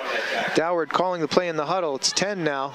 They take a timeout so they can get at least one play off here to try to get back on the scoreboard. I think you owe it to the kids to at least get into the end zone after a game like this where they give up 52 points. You want to give them something to feel good about. Sure, why not? You've got one more timeout after this. Try for the end zone. If it doesn't work, try it again. Yeah, and it looked bleak there on that 3rd and 22 or so. That bomb down the left-hand side as Doward found Madison for a big pickup. That's been the most effective play for Concord today is the long throws. They had 2 touchdowns on very long throws, and of course they got out of a 3rd and long right there with a 50-yard pass. Lulling the defensive backfield to sleep for the Bulldogs, as most of those plays have been around the line of scrimmage, a lot of run plays, a lot of short passes, but those 3 big hits, the 45-yard touchdown pass, the 61-yard touchdown pass, and that one was, geez, it had to be about another 60-yard pickup there down to the 10-yard line. Probably more. Weren't they back down at the about the 30-yard line for scrimmage? Just about. So yeah, about a, let's see, 40 and 20, yeah, 60-yard pass. Doward now takes the snap. We're going to have a whistle, though, and a flag comes down. Delay of game on Concord, so that'll back them up 5 yards. And the clock does stop here on the penalty. 7.1 to go. That's a dead ball foul, though, so they're going to reset that. I believe they'll reset that. Right now it shows 7.1 seconds to go. But since that was a dead ball, that should go back on the clock, but it won't. Anyway. Kind of meaningless at this point. I think there's still enough time to get 2 plays off. 2nd and 15. That brings up 2nd and goal from the 15. Excuse me, 2nd and goal from the 15. Doward under center. Takes the snap, but the ball is on the ground. And that is a scrum underneath. Bedford gets it. Bedford signals they have it, and so does the referee, and time runs out. That is the game. So the Bulldogs will take home a 52-14 victory here on Friday night over the Concord Crimson Tide. They have to be pleased with that, and they will take on Spalding next Friday night. We'll join you here on BCTV and WBNH. 7 o'clock kickoff, yes. 7 o'clock kickoff, at least for now. They may start a little bit early as it will be senior night.